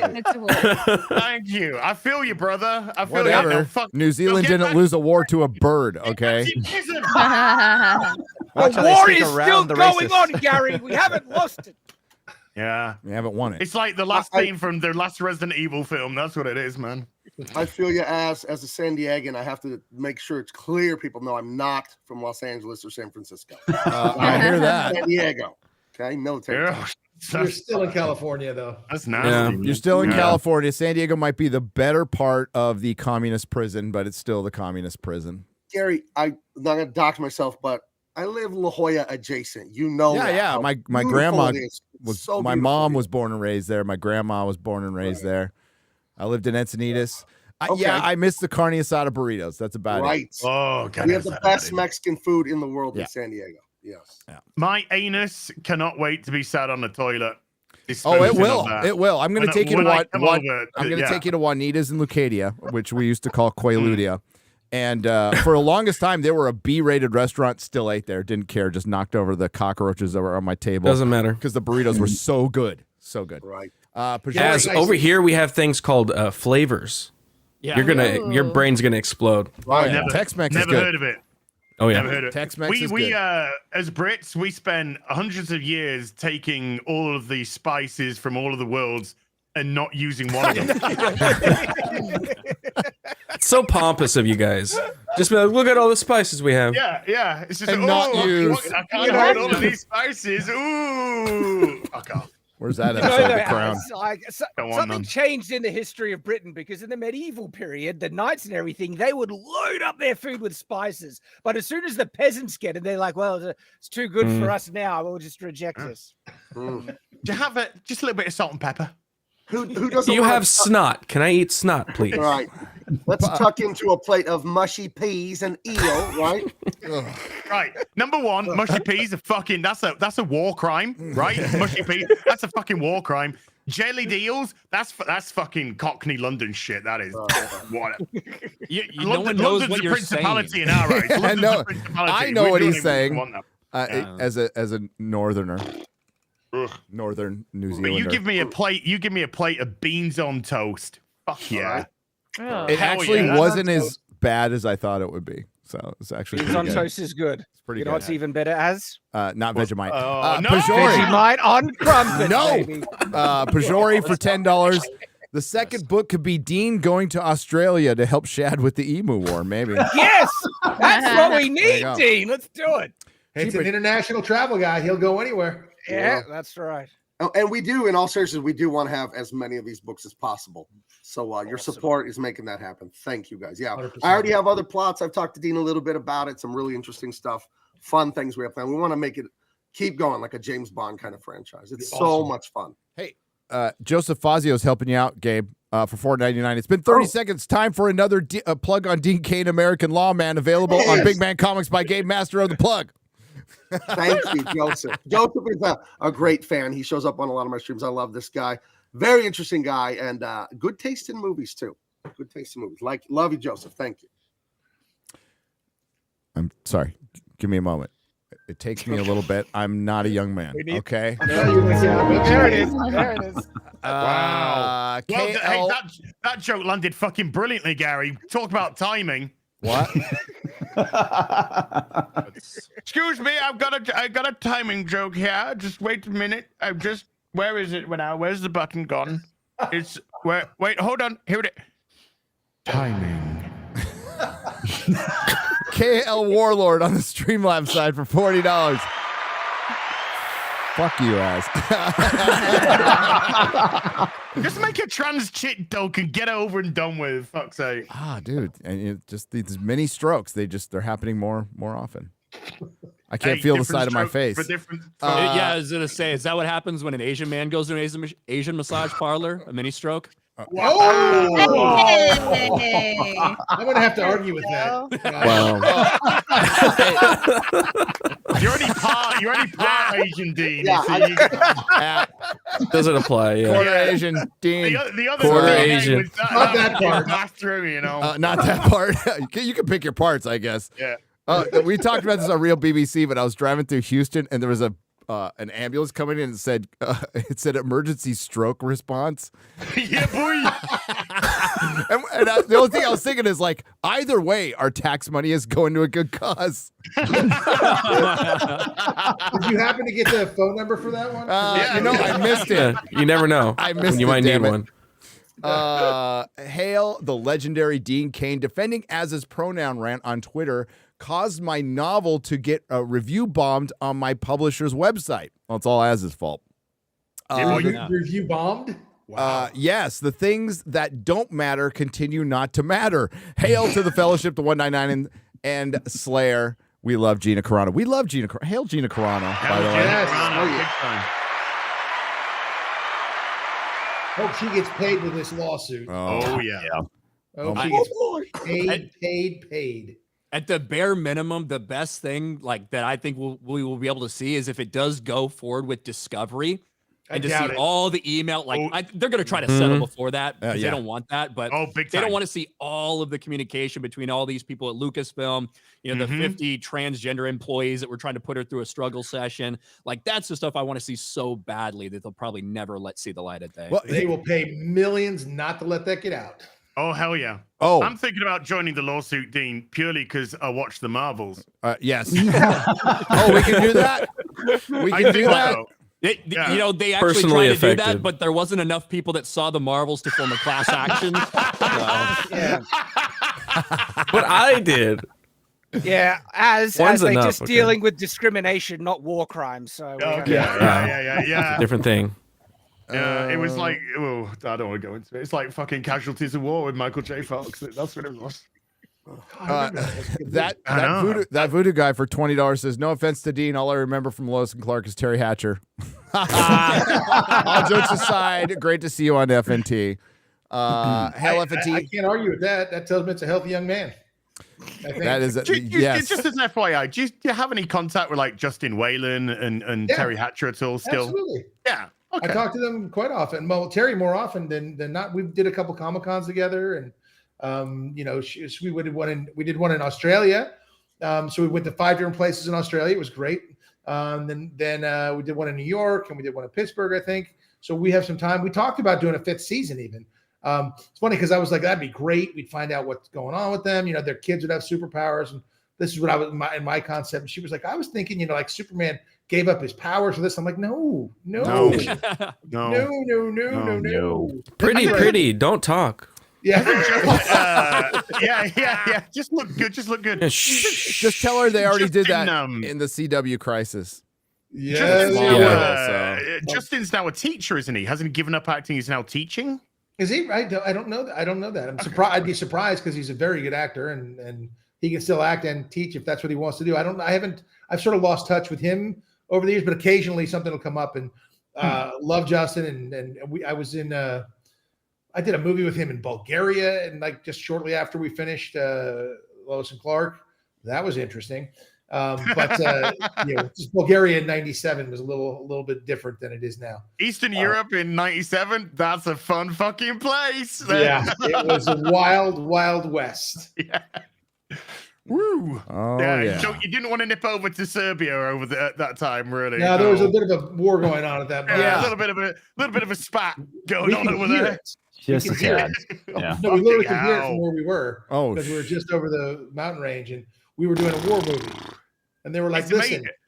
They were like, listen, you know, we're out there, we're spread out in formation, we're doing all these things. And they're like, if for some reason someone decides to think we're somebody else and starts to bomb us, just get down and don't move. I'm like, what? We're shooting a movie. What are we doing? No, let's not do anything that makes them think we're bad guys. Yeah. How about we just, put up a red flare and let's not have this danger. But actor. Yeah, please. Lovey. Devin Harward. Sorry. Another stroke. For $19.99. Hail FNT. Hey Dean, was watching a John Mulaney special the other day, and he mentioned your role on Law and Order SVU. How was that experience on that show? Oh, it was awesome. I've had a chance to go on a lot of different shows, Criminal Minds, Law and Order SVU, shows that have been on the air for decades, and they have it down to a science. Really fun to go on different sets and see what it feels like there. Mariska Hargitay was great. I will say that on Law and Order SVU, my character was terrible, of course, awful guy, a doctor. But I was a rapist. I would go on these dates and Gavin Newsom. Yeah, basically I was playing Gavin Newsom, and then he ended up raping the girls, whatever. But at the end, he ended up getting his girlfriend. She married him, so she couldn't testify against him. He got away, and she killed herself. So I got away with it, which was the slimiest thing. And as I'm getting out, and they're pulling me away, and I turned back to Mariska Hargitay and just gave her that smile that says I got away with everything. And after the take, she's like, "I want to kick the shit out of you so bad." So it was a lot of fun. The show was great. Those guys were wonderful. I never thought I'd be arrested by Ice-T, though. I never thought that would happen. And he says, "I got news for you." Yeah. Me and Chris Maloney arrested me. Put your hands where I can see them. I am not Superman. Okay.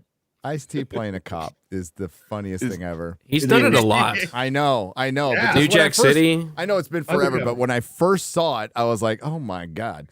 Vidman body count for $5. Oh, I know. I've seen body count. I just pretend it's the same character from Friday. That's it. It just makes it so much more interesting. Right. Vidman Ice 5,000 for $5. Dean, thank you for visiting the troops. I was over there as well. Many of us were just young kids back then. Great stream. Hail FNT.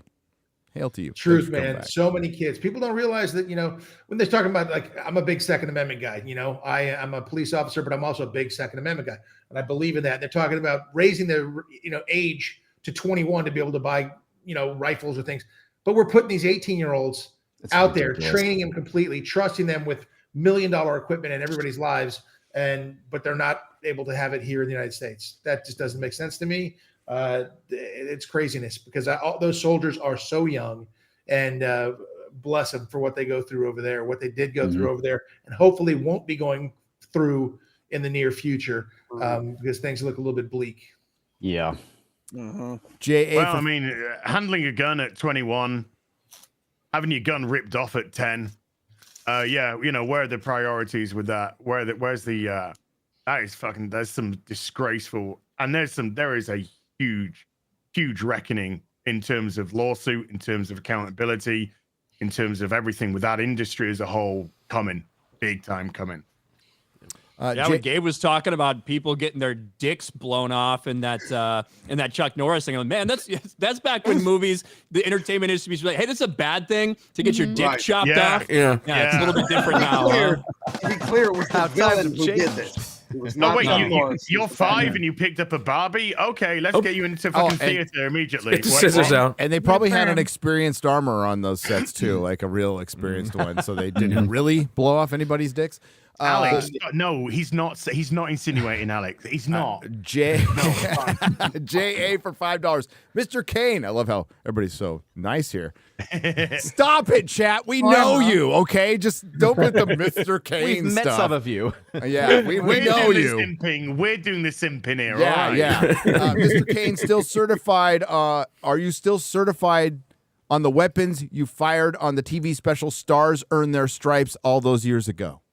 Yes, I am. Not all of them, because you kind of can't get certified on a Barrett 50 caliber sniper rifle. Whoa. It's not something we shoot often in law enforcement, but certainly rifles. I mean, M4, shotguns, AKs, ARs, all these things. You know how to function them, shoot them, and I am certified on.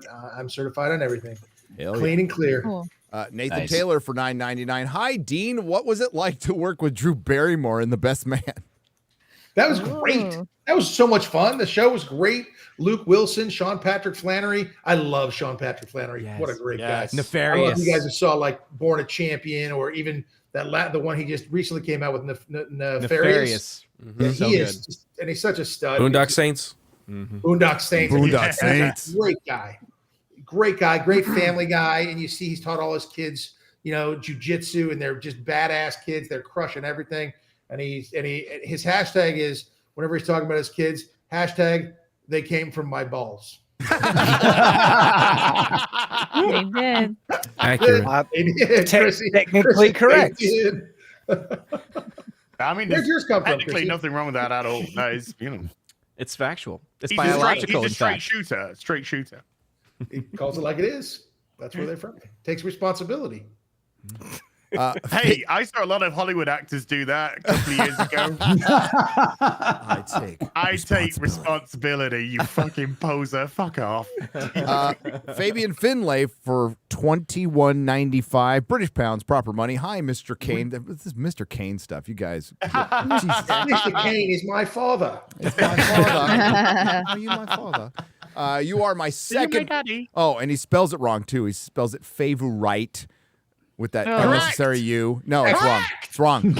It's wrong. It's America. I'm in America. Okay. Inefficient. Great again. Make Whatever. you great again. Whatever. Go on. You're my second favorite Superman. I have just bought yours and Gabe's book. What is your take on pineapple on pizza? Burning question. It's gonna be I generally interesting avoid here. pineapple on pizza Yes! unless I'm Kick him. You're the chosen one. Kick him. unless You're my favorite Superman. I'm unless crushed. I'm starving and there it is. Fucking. I'll eat it, but I'll do it with a scowl on my face. That's right. Painfully. I know that. Yeah. Henry, you were always my 'Cause favorite. it shouldn't Henry. be. You were always my favorite. It's It's unnatural. a blasphemy. I'm telling my wife to order a pineapple pizza right now to get Yeah. over it. He always I'm so does upset this. about this. Add them to the team, guys. That's right. Whatever. Oh man. Team loser. I think it's one of don't the now Fabian is cool. Fabian says it's one of the foods of the gods. You're always welcome here, Fabian. Okay. You're always hail to the I just- fellowship. can- No, I you just can't wanna say say- anything. You This can't game's say answers that anything because question. you like Vegemite. Hey, having Superman on our side counts for 5. Okay, That's right. So, Ooh. that's right. For those keeping track. That's right. Gina, please tell me you like pineapple on pizza. Oh, she probably doesn't. Yeah. I need some help here, okay? You can Do you always know ask who likes Gabe. Superman? He's Do a you know Hey, who Gabe, likes pineapple what are your on pizza? thoughts? Dean? My Superman. thoughts? Superman fucking loves pineapple on pizza. He told me. The little one behind you right there. Yeah, Right yeah. there. What's That that? guy. I think Oh, it's, love it. Oh, yeah. Love it, he says. Can't get enough of it. Can't get enough of it, he says. I think it's fine. I wouldn't order it, but I'll eat it. Pizza's my favorite food in the world, and Dean lives by the best pizza in the world. Pizza Rock has like 2-3 locations in Vegas, and when you go to Las Vegas, you have to go to Pizza Rock. We'll be Guess there in where I'm supposed to go April. tonight, Gabe? I will check it out in April, and I will put pineapple Yes. on the pizza there, and I'll see how good they do it. So. Gabe, Yeah. guess where I'm supposed to go tonight? Huh. Pizza Rock. Pizza Rock, you're going? There's one in Henderson. There's one There's there. one and in there's Green one Valley in Ranch, right near my house. right. There you go. Uh, So absolutely. supposed to You know, go you're there gonna Gary, you guys are doing I met you last year at the April event or whatever in Vegas. And I think the chat should say if they want Dean to come to the one this April in Vegas. Since he lives there. Me putting you on the spot That's like an putting him on a asshole. spot, Yeah. like a real asshole. Yeah. Bring him over to the Salty Nerd Boy. studio for some time. Yeah. You're always Hang on, what welcome, time are Dean. you We're not talking going to put you about on the there, spot, Odin? but of course you're welcome, and we can forward you the dates. Well, I can tell you the dates right now. Who knows? It's Wednesday, April 10th at 7 p.m. at the Millennium Fandom Bar in Las Vegas. RSVP is going up tomorrow. I think we're doing it today for members, tomorrow for non-members, and we'll talk about it later. We got Dean here. Right now, it looks pretty good though. It was fun. Hey, there we go. Free pineapple pizza. Oh, don't tell no one him else that. wants it. No. Yeah. So I'm just a little bit fucking heartbroken over here right now. No. I wouldn't want to do I that. never knew I could hurt like this. I really did. And yet here we are. Here we are. Heart and shatters. Alex Belfour for $9.99. Never meet your heroes. Never meet your heroes. Because they won't like pineapple on pizza Yeah. because they're smart. Alex Belfour for $9.99. Hi, Dean. I used to watch Lois and Clark on my portable TV coming back from my grandparents. The show would air when we were leaving. That's how much I love the show and your work.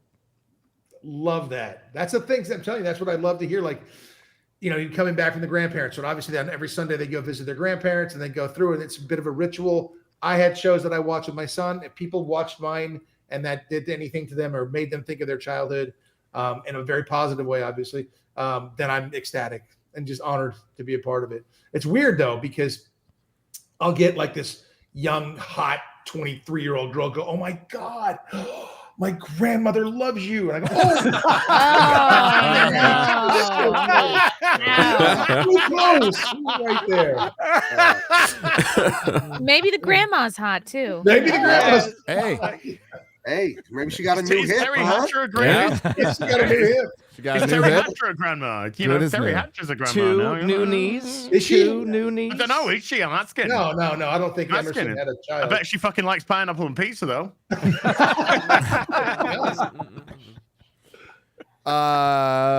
Cool to woman. see you as Jack the Ripper on Smallville. Great character, says Daniel John from Oh. 19. Yeah, that was cool. That was fun. And the girl that I was trying to take her body parts was the girl played Chloe. Oh, Alison Hannigan. Yeah. Oh. Was it Alison Hannigan? Was that it? Alison Mack. Sorry, Ally Alison Mack. Alison Ally Mack. Mack. Alison Mack. Yeah. The next Allison year. Hannigan alone. Jesus. Yeah. She was not in a cult. Sorry, Come on. Alison Hannigan, I'm so sorry. Yeah, she got in a little trouble, didn't she? She got in a little trouble. Yeah, a little bit of Little bit of Yeah. trouble. I wonder if I was any sort of an inspiration. No. You acted so well. Sorry. Character. Were you branding people on the vagina, Dean? I mean, it kind of was unsaid, but I think, You know. How crazy must that be? She's out of prison now. She She came out is. of prison She is. a few months ago. But that is just insanity, that whole Nixium stuff. Yeah. that was some crazy It'd be really tough to build the business back up again after so many years off. Gonna build up Lost- clientele. you lost a lot of market share to other cults, so Yeah. that's Well, where it he's goes. in prison for I think 126 Yeah, years. So but there's I no think, female privilege out there at all. Like she gets out in No. 6 months and he's gone for the Yeah, rest of his life. yeah. 2 She did lifetimes. 18 months Yeah. of a 3-year sentence, and he's got 126 years. Cyborg Valkyrie for $10. Hi, Dean. I just wanted to say that I grew up watching Lois and Clark, and you and Chris Reeve are the only versions of Superman I acknowledge. You both embody hope and strength. Much love, and MAGA. Love that. I love all about that right there. Perfect. That's a wonderful thing. Christopher Reeve is my favorite Superman of all time, and we need a new president. So I'm going to agree with you. There we go. Stats. Agreed. Come on now, man. Come on. Agreed on both counts. Last question for Dean. John Posey for $20. Longtime watcher, first time chatter. Oh, we got to. There you go. Hail to the fellowship. Looking forward to meeting Dean at Huntsville Pop Culture Expo in April. There you go. Yep. I will be there in April, but not the April that you guys are going to be here. So that's good. Oh, that's That's cool. a good thing. So Right I'll on. be there. That'll be a lot of fun. Huntsville, Alabama, where my roommate Amit Lal from college grew That's up. just a made-up name. Yup, Amit's a real guy. He was very, You had he no was very friends. specific to make sure he says Amit. He got that T in there. Amit. He got called Ahmed all the time, and that pissed him off. Ah. There's nothing Oh, worse he's than a little racist. I tiny- love him already. You Yeah. don't want anything worse than a little tiny angry Indian man. No. But he taught me some phrases. He taught me how to say "bahut badmaash ladki hai," which means you're a very bad girl. Oh. Wow. Chrissy's all. I knew I'd heard that somewhere. Yeah. Ordering shawarma or whatever. Did he teach it to you, or were you hearing it all Curry. the time? And so Sorry. you kind of Yeah, on it? Good question. Good question. I'm not sure. Did You you were ask hearing him why what- he was calling you a naughty girl? Yeah. Top bunk. And he would call me that. Well, hey. Better gay than they, Dean. Better gay than they. Dean's time was limited. We thank you for the time that you have given us, Dean. It was great meeting you finally. Thank you for coming on. Hope you sell lots of books. Freaking loved your show. We love that you go out there and break the narrative and you just don't sound like an normal NPC from Hollywood, and that you did age pretty well, dude. So screw you. Screw Yeah, you. you guys are for like that. you're like the same age, right? It's the Why are you Asian. mad? Because Yeah. he went to Princeton, played in the NFL, dated Brooke Shields, was on TV. What are jealous. you jealous about? I'm not jealous. Whatever. He hosted like, I Access went to Hollywood. prison. I have more action He's figures than dancing Dean Cain, okay? stars. Yeah. I'm honored to be on here with y'all. I appreciate it tremendously. Bless you all, lady and gentlemen. And again, I appreciate it all, and a lot of fun. And I hope you invite me back on another time. Dude, Oh, you're big welcome. time. Thank you so Anytime. much, Dean. Thank Thank you, you for doing Dean. God's mail too. Yeah. Seriously. Appreciate you. That was a heck of a story. Yes. God bless. Next time. Take care, brother. bless you, man. Thank you, man. Dean. Awesome. All right. DK.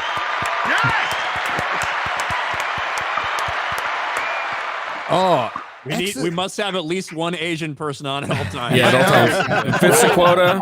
Have that check box. We need. Yeah, thank God. I'll tell you guys. I will tell you off the air. Same guy. He's one of the most genuine people I've ever met. We've actually That's awesome. we're doing business together for sure, but we've actually become friends. We talk and call all that. I text him all the time. He texts me back. There's no need to fucking brag, Gabe. Come on now. No, what I'm trying to say is he is the same person. It's not an act. Like that's refreshing. You know, because working in entertainment, you meet people, and then off the air, it's like, whoa, I didn't know that was coming. But totally a genuine dude, dedicated father, very charitable. A lot of great things he does, and he doesn't publicize them, like a lot of charity stuff and all that. So awesome dude, solid guy. Hey, That's nice. Let's doesn't like pineapple and pizza, so fuck him. He's a hero. You're jealous. You're jealous, as. He's the Superman we all need right now. I still love him. I still. So we got to shit on Disney now. Oh yeah. Oh yeah. I have fun.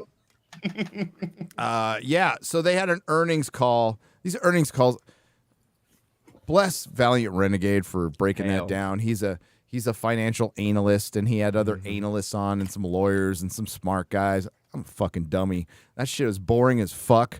Especially, and it's all scripted, except when Bob fucks up. And I think one of his biggest fuck ups was, for one, he had the CFO read all the bad news. Like everybody noticed that, right? Like he's all, hey, we got all these great things, buying Take it Epic away, Games, take it Bob. away, CFO. And he's all, yeah, we lost 1.3 million subscribers.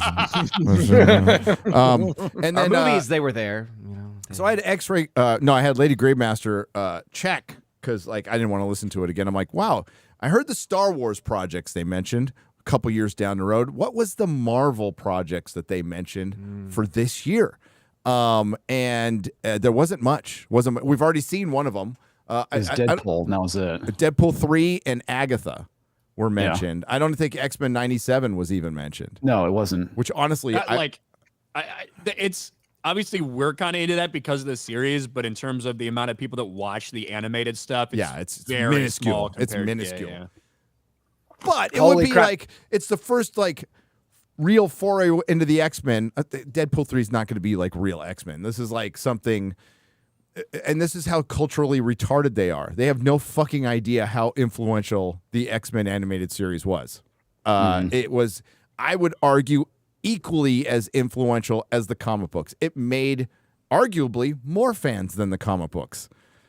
It led an entire other well, it was obviously, but like there was my generation, early 80s, who bought in the X-Men. Jim Lee came on, and they did this really weird thing with the animated series. They just like adapted the comic books. That's kind of all they did.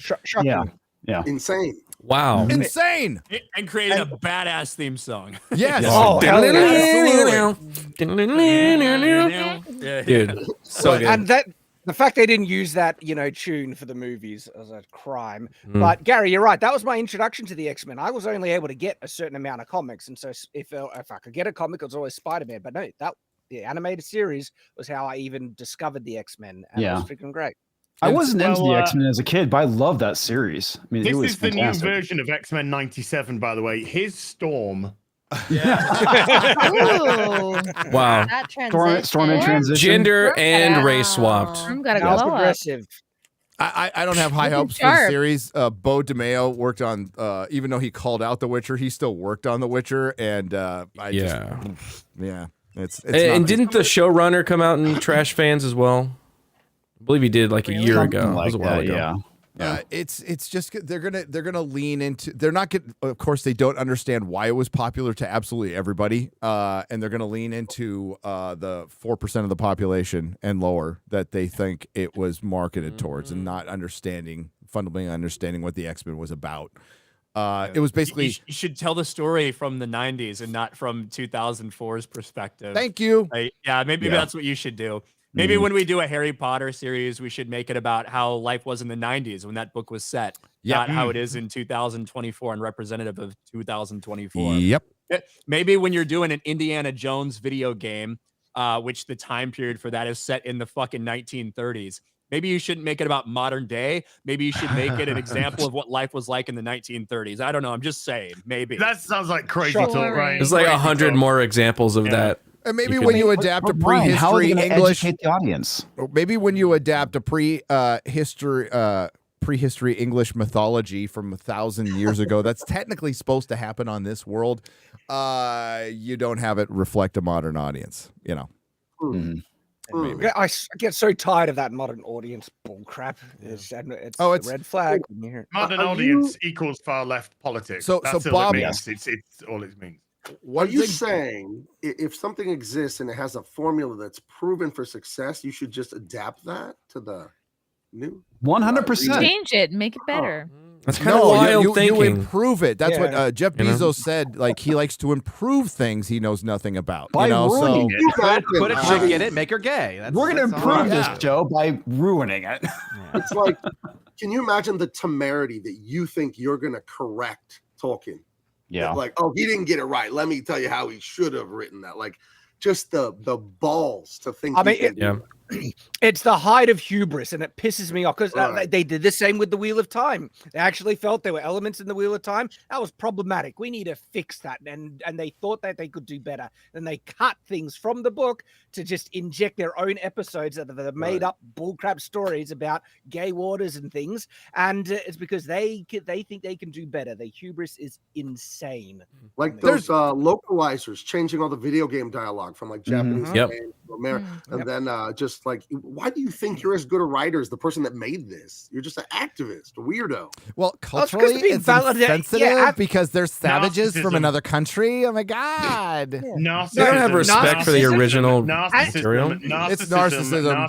It's narcissism and narcissism. But also the constant affirmation, the whole everyone gets an award kind of bullcrap, Yeah. where you are wonderful and in fact you're perfect the way you are. You don't need to work on self-improvement, and your writing is wonderful because you tick all the check boxes and stuff like that. And how dare, like, if we ever criticize them, then will we called racist and stuff like that because you're just doing it because of they're black or some stupid bullcrap that they do. Everybody's equal, so you're not So- better than Tolkien. You're so- on the same playing field. So what?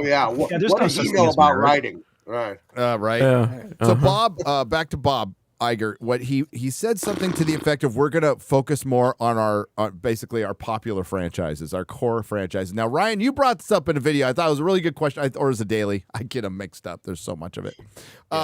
You brought up a good. Who are the Avengers? Who are the core characters right now?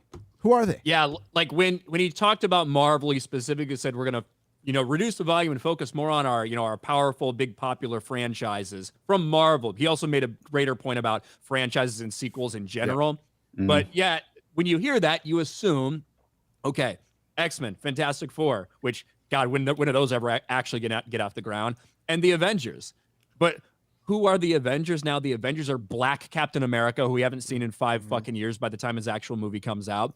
Captain Marvel, She-Hulk, Shang-Chi. I don't know who's part of the Avengers right now. Certainly nobody that's actually going to bring people to the theater. Ant-Man, probably Ant-Man, Doctor Strange, but they never fully took off as leaders. They're just part of the team, right?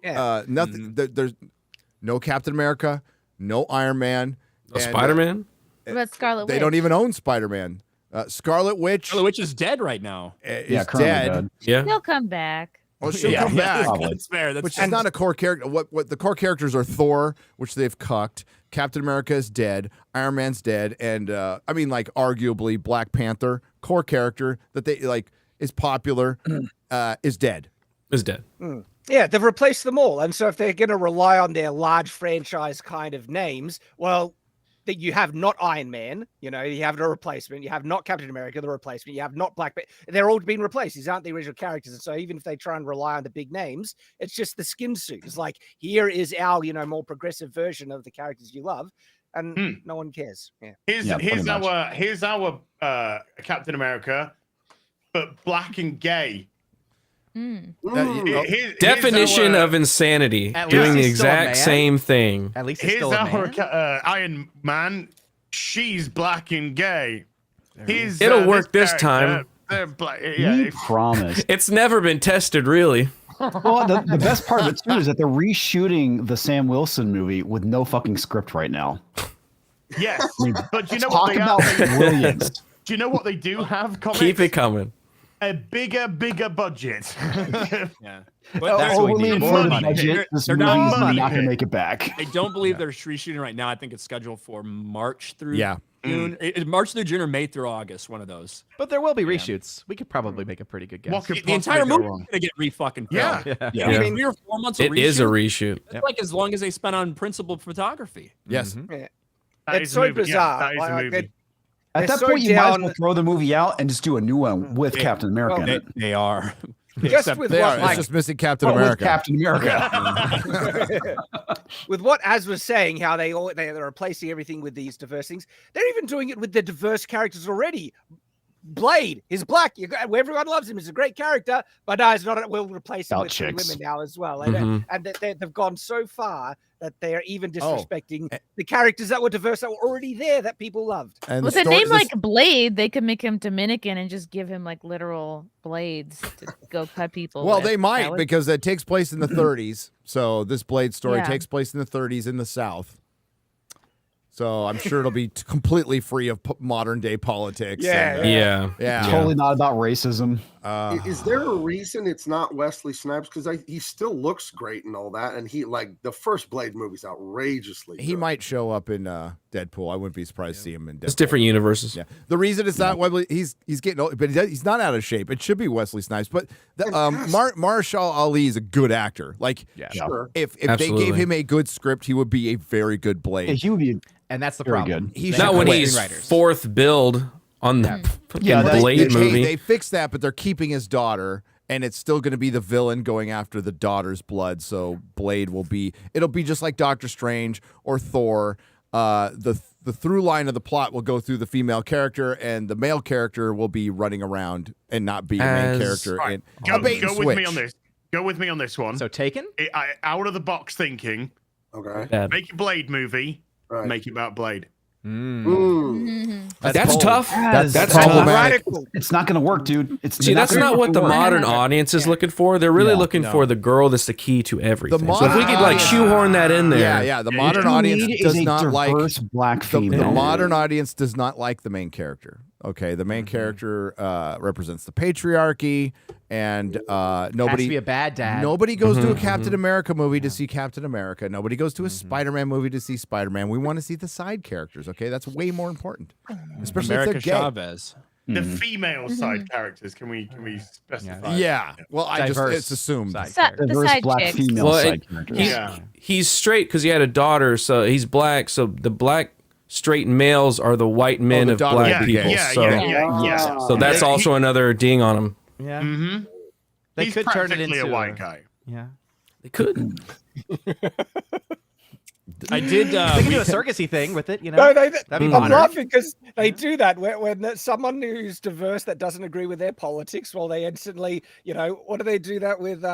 I forget his name, but he was the black face of white supremacy because he didn't. Larry Elder. Yeah, Larry Elder. Yeah. I do have to say, Gary was asking for Gina Carano to weigh in on the pineapple on pizza debate. I have a report. She already has From 2020. from 2020. Let's get Yeah. That's right, Gina. We got Gina. We got Superman. You're my hero. Never Wow. put pineapple on Woohoo, pizza. that's Fine. 2 for 2. More for me. I More knew for I me. liked her. Yeah, I knew this- I liked More this for me. package Another is- 5 points. Beautiful on Italian outside. woman. Mentally She's ill. a hero. Slytherin. She knows real pizza. 10 points Wow. to Slytherin. I was rooting for her in the Disney lawsuit, but I don't know, man. We're sort of moving into Bob's corner right now, you know. You know what? With the proxy war, I've said this on previous streams. Please forgive me, but I kind of hope Bob gets everything he wants. Yeah. Because I don't think Nelson Peltz getting, even if he got that CFO position and that seat in the board that he's asking for, I don't know how he can change anything. He can't fire anybody. Gary, Bob does look like a pineapple on pizza guy. Just saying. What? Oh. Shut your mouth. It's like He looks like a Vegemite eating. Oh, he's too weak for Vegemite. He's puss out. That guy irons his fucking jeans and takes 2 showers a day. Fuck that guy. Okay? Fucking weatherman. His jeans have got a nice crease down the middle. Dude, he just bought his big solution was buying his way and didn't even buy the whole thing, just a piece of Epic Gaming to counteract the market share that Universal is going to fucking destroy them on with Epic Universe. Because the first thing he talked about with we like the gaming, but we want to do park stuff with it too. So that's a reaction. And when you're a leader of a giant, this is why Disney is too big to succeed. It can't innovate anything. All of how are they getting out of this hole with a bunch of fucking sequels? They're not doing anything new. They're not innovating anything. They're just buying their way out of failure. And you can only do that for so long. I'm excited for the repurposed Moana. Seriously, it's like movie, already making a TV sequel show. series. Now we're just going to turn it into a movie. And I like how they just admit that fact, too. It's like, oh, so that's why it's going to suck. Because it's just going to be a show that they turned into a movie. Look, we talk about it all the time. Disney needs to clear house, top to bottom, everybody. But we have our reasons, right? For their reasons internally, they should be going, look, we need to wipe it, generally kind of for the same reasons, but back to front to back. Because fucking everything is not working. All of the things that they want to have work are not working. All these sequels don't work anymore. They need to clear house for their own good, not just to save these franchises that we love. I hope they don't. I want them to keep going. Oh yeah, absolutely. Just keep going. Yeah. And it's obviously they're not going to. They're going to continue to go down. There's no options. They've buried themselves. And I'm just got the popcorn. Oh well, this is great. Oh well. Oh well. Oh wow. Well, the funny thing too is that they did bring up Star Wars as well, but it's one movie, which is the Mandalorian Grogu movie, which is going to come out in 2026, but no mention of the Rey movie for some strange reason. They did not mention the. Did they mention at all? They didn't mention it. No, at all. they didn't mention it all. So the only thing Star Wars they- related was mentioned was the Grogu movie. So that's probably because that's a new announcement they made in the quarter. And then they did confirm the Acolyte will be releasing in 2024. Right. Who's in that? Yes. A bunch of diverse people. A bunch of gay people. Yeah. With lightsabers. That's what I said. Yes. Yes. One of Gina Carano's harassers. Detractors. Let's go with that. That's the person who's running it. She's not going to be in it. Yes. So when is that scheduled to come out? The Acolyte, is that this sometime year? in 2024. They have not put a date on it in terms of summer, fall, whatever. But we know that We're and winning Skeleton the money. They're probably We're desperately winning the reshooting money. it. We're spending money left and right. Oh, I love it. And you know, Agatha's coming out. That's going to be as popular as Echo. Actually, less so. Like, who friggin' cares about Agatha? And they're still doing it. Also, this is the reduction in volume for them. They were all talking like, "Oh, we're going to reduce our volume of content." It's like, yes, still putting out way too much. They admitted failure. They by saying that, they're saying all of that stuff was shit. The stuff they were pushing forever and say it was successful until it wasn't. Through their very diverse female director of the Marvels, which came out on Disney Plus. I'm sure the article will be out in the next 48 hours that it's the most watched thing on Disney Plus. But they threw her under the bus. She left the project because they kept changing the schedule. She still sucked too because she went after the fans. It's a total admission of failure at this point. But the basic point is you got the same fucking people who got them here trying to unfuck the problem, and that never works. That never fucking works. Yeah. Okay, You can't unfuck something by sticking your dick in an ass. Yeah, you can't. It doesn't unfuck it. We have a really complex problem to solve. I know. Let's throw some retards on the job, and they'll fix it. The same retards who got us here. That'll do it. The writer from WandaVision is writing the Fantastic Four. John Watts left. The guy who directed. No, it's Jack Schaefer. It's one of her underlings. And then the guy who directed Antifa Man, Commie-Mania, I can't even talk anymore, is directing Fantastic Four now. No Spider-Man movie in sight. X-Men, what's the earliest we're going to get an X-Men movie, Ryan? 27? Like 27 or 28. Yeah. Fantastic Four. No one's gonna fucking care anymore by that They point. should have had that shit ready to go for Endgame. Endgame, take a break for a year, and then you come back with X-Men. What the fuck is wrong with you? You come back call it. You come with Fantastic Four. Are they still going to call the movie X-Men? Because I'm not even kidding. I thought I heard that was too sexist. I so think were they gonna- will. She was fired. She was fired. They'll call it that. They will. I think a couple of years ago they might have thought about not calling it that, but stuff has changed so much, and they're so fucking desperate to get people back. And listen, Deadpool 3 is probably going to get people back. It's going to have crazy cameos. And I made a promise last night that I will tell you guys before the movie comes out what that cameo will be. By the way, Ryan already knows. But dude, if that, it'll probably be a success. If that thing fucks up though, man, holy shit, they're done. Yeah, but at the same time, that it's one movie. It's not solving anything. Right. It's one movie. It's not going to go anywhere. That's going to get people. Well, the problem is there's nothing after that like worth a shit. Like it would be one thing if Deadpool 3 like comes out in May, and then in the winter we're looking at Fantastic Four or something. Which if they had actually got on their asses and done shit like a while ago when they should have, that could be a possibility. But no, it's going to be Deadpool 3 and then nothing until Black Captain America in like February or March of 2025. Get hyped. So there's not going to be anything to get excited about or connect it to. And I do think personally, I think it's going to be fun. I think it's going to make a lot of fucking money, especially for a rated R movie. I think it is going to be like people are going to be excited to see a lot of these characters, but it's really just going to be very shallow, surface level enjoyment that really doesn't do anything to help solve their problems. No, not like just like lights and cameos. Just like No Way Home. Like No Way Home did it in a way where it moved a story forward for Spider-Man and made it interesting, but it still it did not help the overall MCU. What Ryan's talking about, to your point, you're absolutely right. It's going to be a fun little gimmicky thing that will do great, and it will not affect the overall universe in any way, shape, or form. Any way, shape, or form. I disagree. Spider-Man No Way Home really did help the MCU. Doctor Strange didn't. Because Doctor Strange got a massive knock-on from that film. Yes, it did. Huge. And then when people saw that night, squandered in a day. Shit. Yeah. Squandered in a weekend. Yeah, exactly. But to Gary's point, all the cameos and what they did in No Way Home, I actually didn't like No Way Home.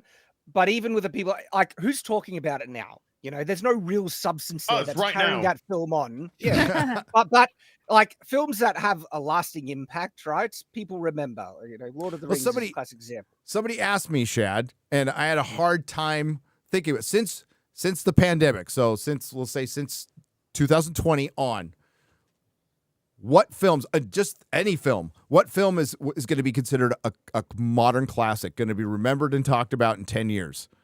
I mean, there's Oppenheimer. I guess that's an obvious choice. Top Gun Maverick, I would say. Like, is that I really liked it. I don't think so. I don't think it'll be discussed in 10 years.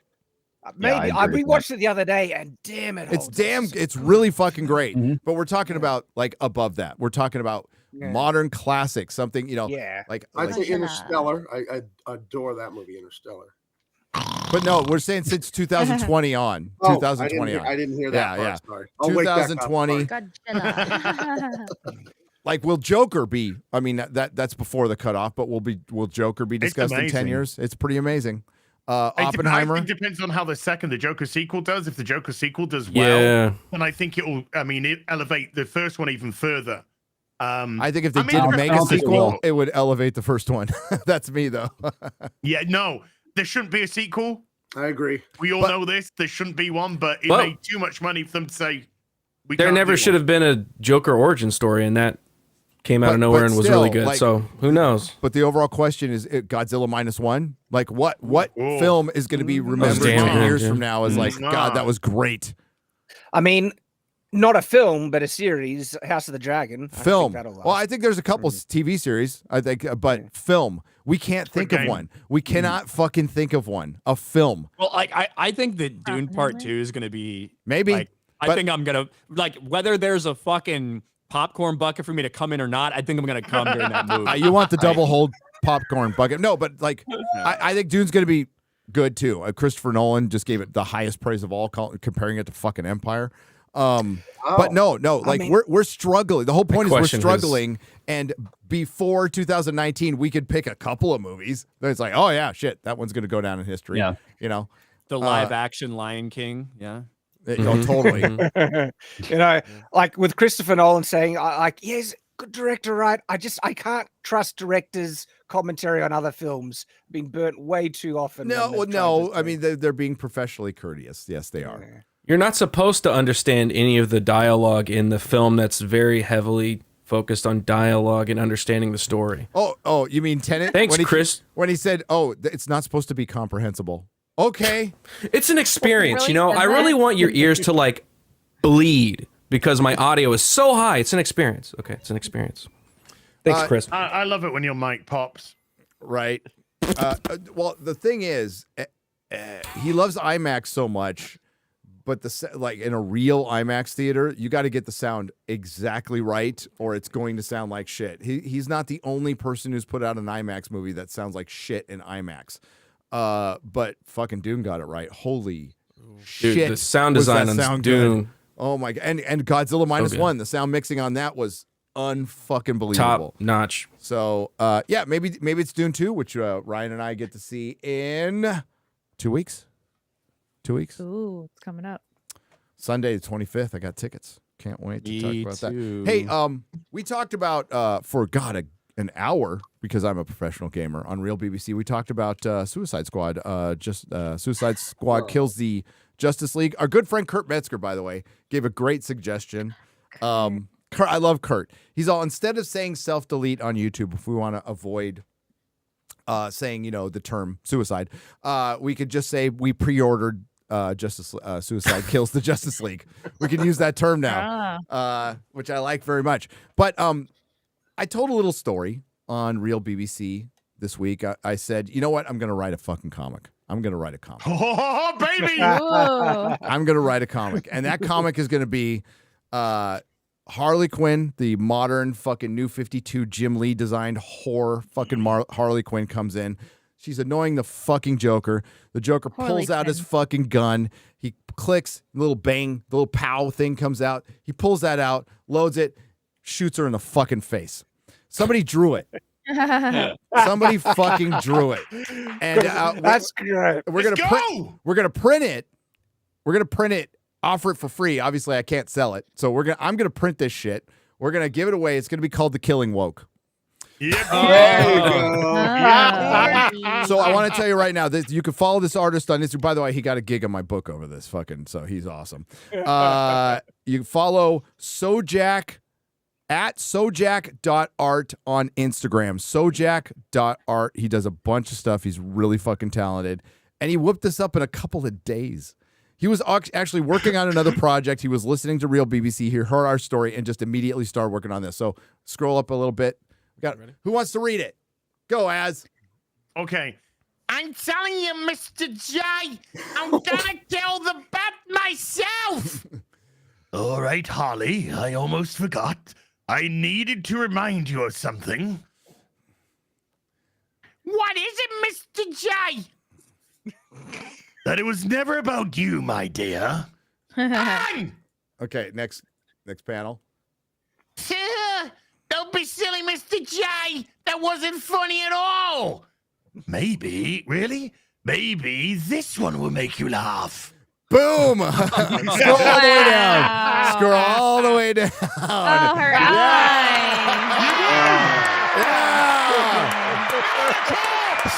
Get on a corpse! But look, this is the thing. If Joker ever got wind that Harley would kill Batman over him, he would do that. He would. Freaking way. No, the whole point of that was I'm sick of the fucking character Harley Quinn. Just kill her. She's overused. She's terrible. She's never been as good as she was in the animated series. It's never worked in the comic books because, for one, they redesigned her iconic costume from the fucking animated series that they never should have taken out and did that stupid fucking Jim Lee design that looks terrible. So just end her. End this fucking pop vinyl, hot topic, feminist appropriated character. They've already made up a new one. But she kind of reminds me of Ahsoka. like a character that like had a purpose and was around for a while and reasonably popular with the people that liked her, and then just got way overused and is now into everything. And Shad, they've done that with male characters. If you want to know how the Joker feels, mad love. Write mad love, and then you'll see how he fucking reacts to Harley. Mad love when is she tries to do shit, right? Brilliant, absolutely brilliant. It is. Putting on the list. And the Adventures of Batman, the comic adaptations of the Batman animated series are fucking fantastic too. Yeah. John Byrne did some of those. But it's I'm fucking over Harley Quinn. So well done. I freaking love it. So I can't sell them. So I'll happily at our meetup, hopefully we can get these things printed and we'll just pass them out. Just pass them out. Why not? The Killing Woke. We got to work on a cover now, I guess. But 2 pages, that's about all I could. Well, I didn't even write that. He did. I just plotted it and he made it better. So well done. Well done. That was fucking awesome. Brilliant stuff. What else we got to talk about, Garrett? I know we had another subject and I'm completely blanking it right now. Gina, we have not talked about Gina's lawsuit on FNT. It's been talked about all week. You guys, Gina is suing Disney. What? Good. This is the first time I've heard this. Oh my gosh. Well, I think it's more like the reaction is more interesting now. There is so many corporate simps out. Yes. Leave Disney alone. Oh my God. And she's getting the I mean, it's just exposing why she's suing in the first place. And I think some people have chimed in and this is going to be a tough case to win. But, I think so too. Yeah, but you have Elon's lawyers, and if she's asking for a jury trial, but what people are misunderstanding, because yes, California is an at-will state, what she's pointing out is the inconsistency, which is the discrimination. One person was allowed to do something, she was fired over something somebody else, her counterparts were doing. So that's where the case lies. And specifically in California, where there's some like decent protections for some of those things as well. Again, any type of suit like this, especially against a major company, is going to be difficult. So even though we clearly know what happened, we know that it was fucking morally wrong and disgusting that they lied about it on the way out, that they did try to destroy her career, all of these things, it doesn't mean it's necessarily easy, even in civil court, to get a remedy for that. But the reaction from some people, like you showed in the Mary Sue, the Gina Carano saga that no one cares about anymore just got worse by someone who cared enough to then angrily tweet about it in Rachel Leishman and protect her fucking comments so that no one, because she was getting ratioed to fucking hell. That's how few people care about it, Rachel. No one cares. Gotcha, bitch. Feminist writer for the Mary Sue. That's a dumb bitch right there. Rachel Leishman. Scroll down a little bit. We'll read a little bit. We're gonna stop here. Rachel. Rachel. We can stop right there. Rachel! That's fine. Oh no, sorry, right? Okay. I thought we were doing a whole Batman. Gina Carano cannot let sleeping dogs lie. The actress who previously played Cara Dune in The Mandalorian continues to make her own gross social media posts. Everyone else's business, as she's now suing Disney while being backed by Elon Musk. A cursed sentence if I've ever seen one. Get some therapy. Oh my God, just go out of business. I'm sure some sleuth out there has already figured. I don't know who they're owned by. They're probably owned by some consortium, the Mary Sue, that just funds this just pit of money that doesn't fucking bring in anything. I've talked to some people, including our good friend Neon over at Clownfish, and he's talked about like how the ad money for websites in general is down 75%.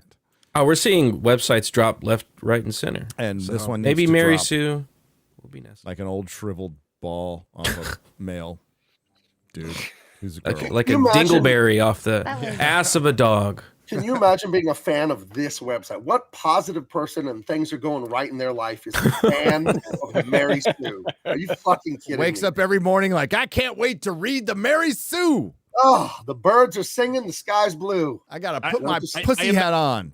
Yeah, I imagine the like primary demographic is lonely women in their 30s, right? Like that's who's visiting this site. I think 40s.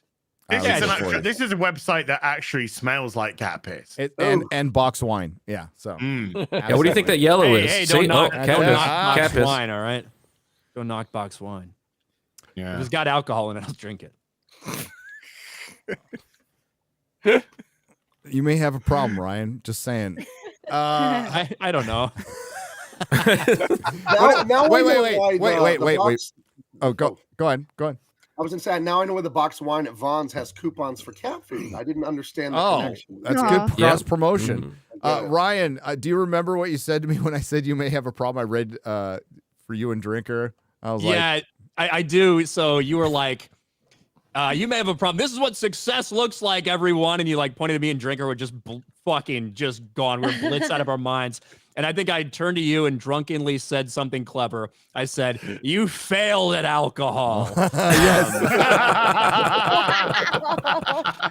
I read the first step from AA, and you told me that I failed at alcohol. You're right. I did. I failed miserably at it. Okay, horribly at it. Again, what are your thoughts on? on? Say something that's I'm clever enough to come up with that. I clearly am not too drunk. That's the rule. Hey, X-Ray Girl, what are your thoughts on this? I hear you're an expert. I mean, I drank Ryan and Drinker out of the bar. Yes, she did. Not surprised me. Well, Yeah. Hold on. Yes. We drank more than you. I know. Yeah, what are you talking about? It's so funny that people think I outdrank you. I didn't do shots. That was the. Well, I guess, everybody was buying non-issue. Drinker a drink. I did shots I with did Drinker. a That was lot awesome. of I did shots. one shot with Drinker. That was fun. But yeah, shots means you're gonna get sick. Okay. No. It just means you're gonna get fucked up really fast. Look, here's the secret. Before you go to bed, you vomit. That's all it is. And then you go to sleep. Well, let's just say That's all you got to do. We'll just say you drink water, vomit, and sleep. Yes. We'll just say a certain YouTuber did that and man. felt way better afterwards. Here's what you do. I care so much about the people that bought me all those drinks. I refused to throw it up. I kept it down. Okay? Yeah. Congratulations. Why waste So good proud of you, looking- Ryan. I was gonna say, I respect the shit out of you for that, Ryan. And You know, it's great being a sober guy at these meetups at a bar, and as people get more and more drunk, the music gets more and more louder. So, like, I can't hear anything. They don't even know what they're saying. It's like, okay. you'll have company, Fucking Gary. love When you, I- man. Yeah, when I'm just there, you do Ryan. so much, man. you'll have sobriety I love company you. when I'm there, Gary. So Thanks. Thank you. It probably I always think about that because I couldn't imagine, going through what you did in terms of like drugs and alcohol and everything, and then like having that This around way. if it's difficult.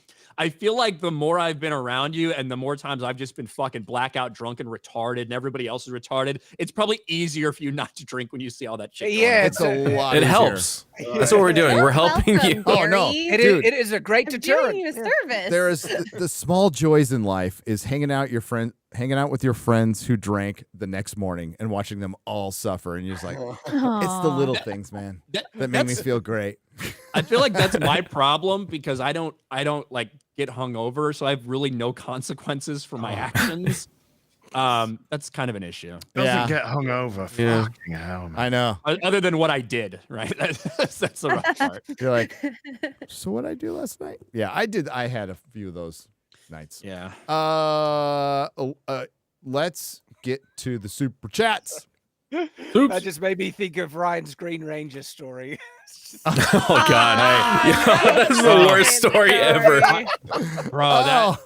That's so bad. We gave that dude shit for 8 months, a year after. I would never stop. I would be on his deathbed going, dude. Yeah. Green Ranger, dude. Green Ranger story. Holy fuck.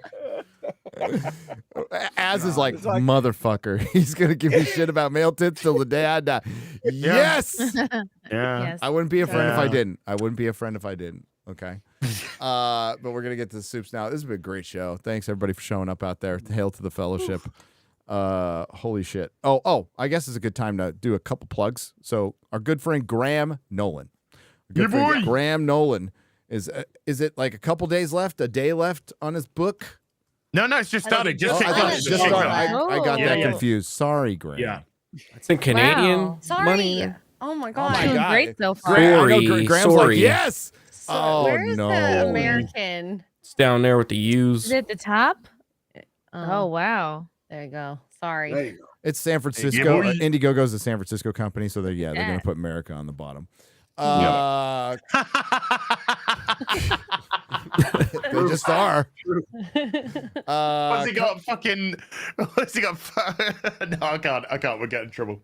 What? Okay, let's get around. Okay, Well, how nothing- bad is it going to be if you're holding back on it, dude? Well, I was gonna say, is the top one? Is the currency of the top one 2 fucking planes? 1 second. Oh, you're gonna play the audio? We're gonna play the trailer. Sorry, 1 second. I just had to update something here. There you go. Okay. Yeah, Okay, you would so, you want to accidentally show a file of your bestiality porn. Yeah, that would be bad. Absolutely not. God. Gosh, you fucking asshole. Oh, Caught you. freaking degenerate, man. Who knew that Vosh and Cenk had even more in common now? What an absolute surprise that was. What an absolute surprise. Hey, comrade, when the new revolution strikes, we're going to have sex with horses. With horses, you How know? did Russia horse have sex with you? Oh my Yes. God. I've As seen long Mr. as you've Hands. given it to the horse, apparently it's not rape. Did you Thank you, This is me right now. wait? Did you see the grand tour where they went to Colombia and Jeremy caught the guy fucking the donkey, and then he's and he gets the whole group down. And he's like, "Do you all have sex with donkeys?" They're all, "Yeah." But they're just the female ones. He's all, "Why? Because the male one would be weird."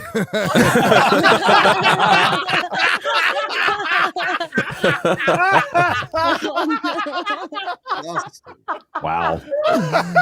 Oh, so good. Okay, let's hit Stop. it. Let's do Graham's video. Let's do it. Yeah. We're so sorry, Graham. I'm not sorry, Graham.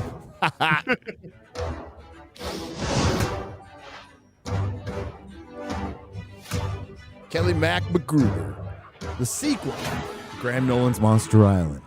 Yeah, boy. I got that. Yeah. Action. Suspense. Fuck you. Pronouns. Gay sex. Gender transitions. Trans kids. Diversity and inclusion. Oh, monsters. Hey!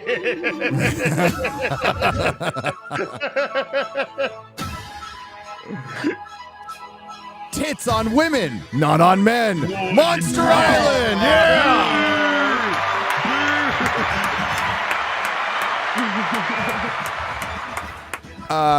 Graham Nolan's good fucking dude. We love him. And please support his book. We'll have him back on one of our shows real soon.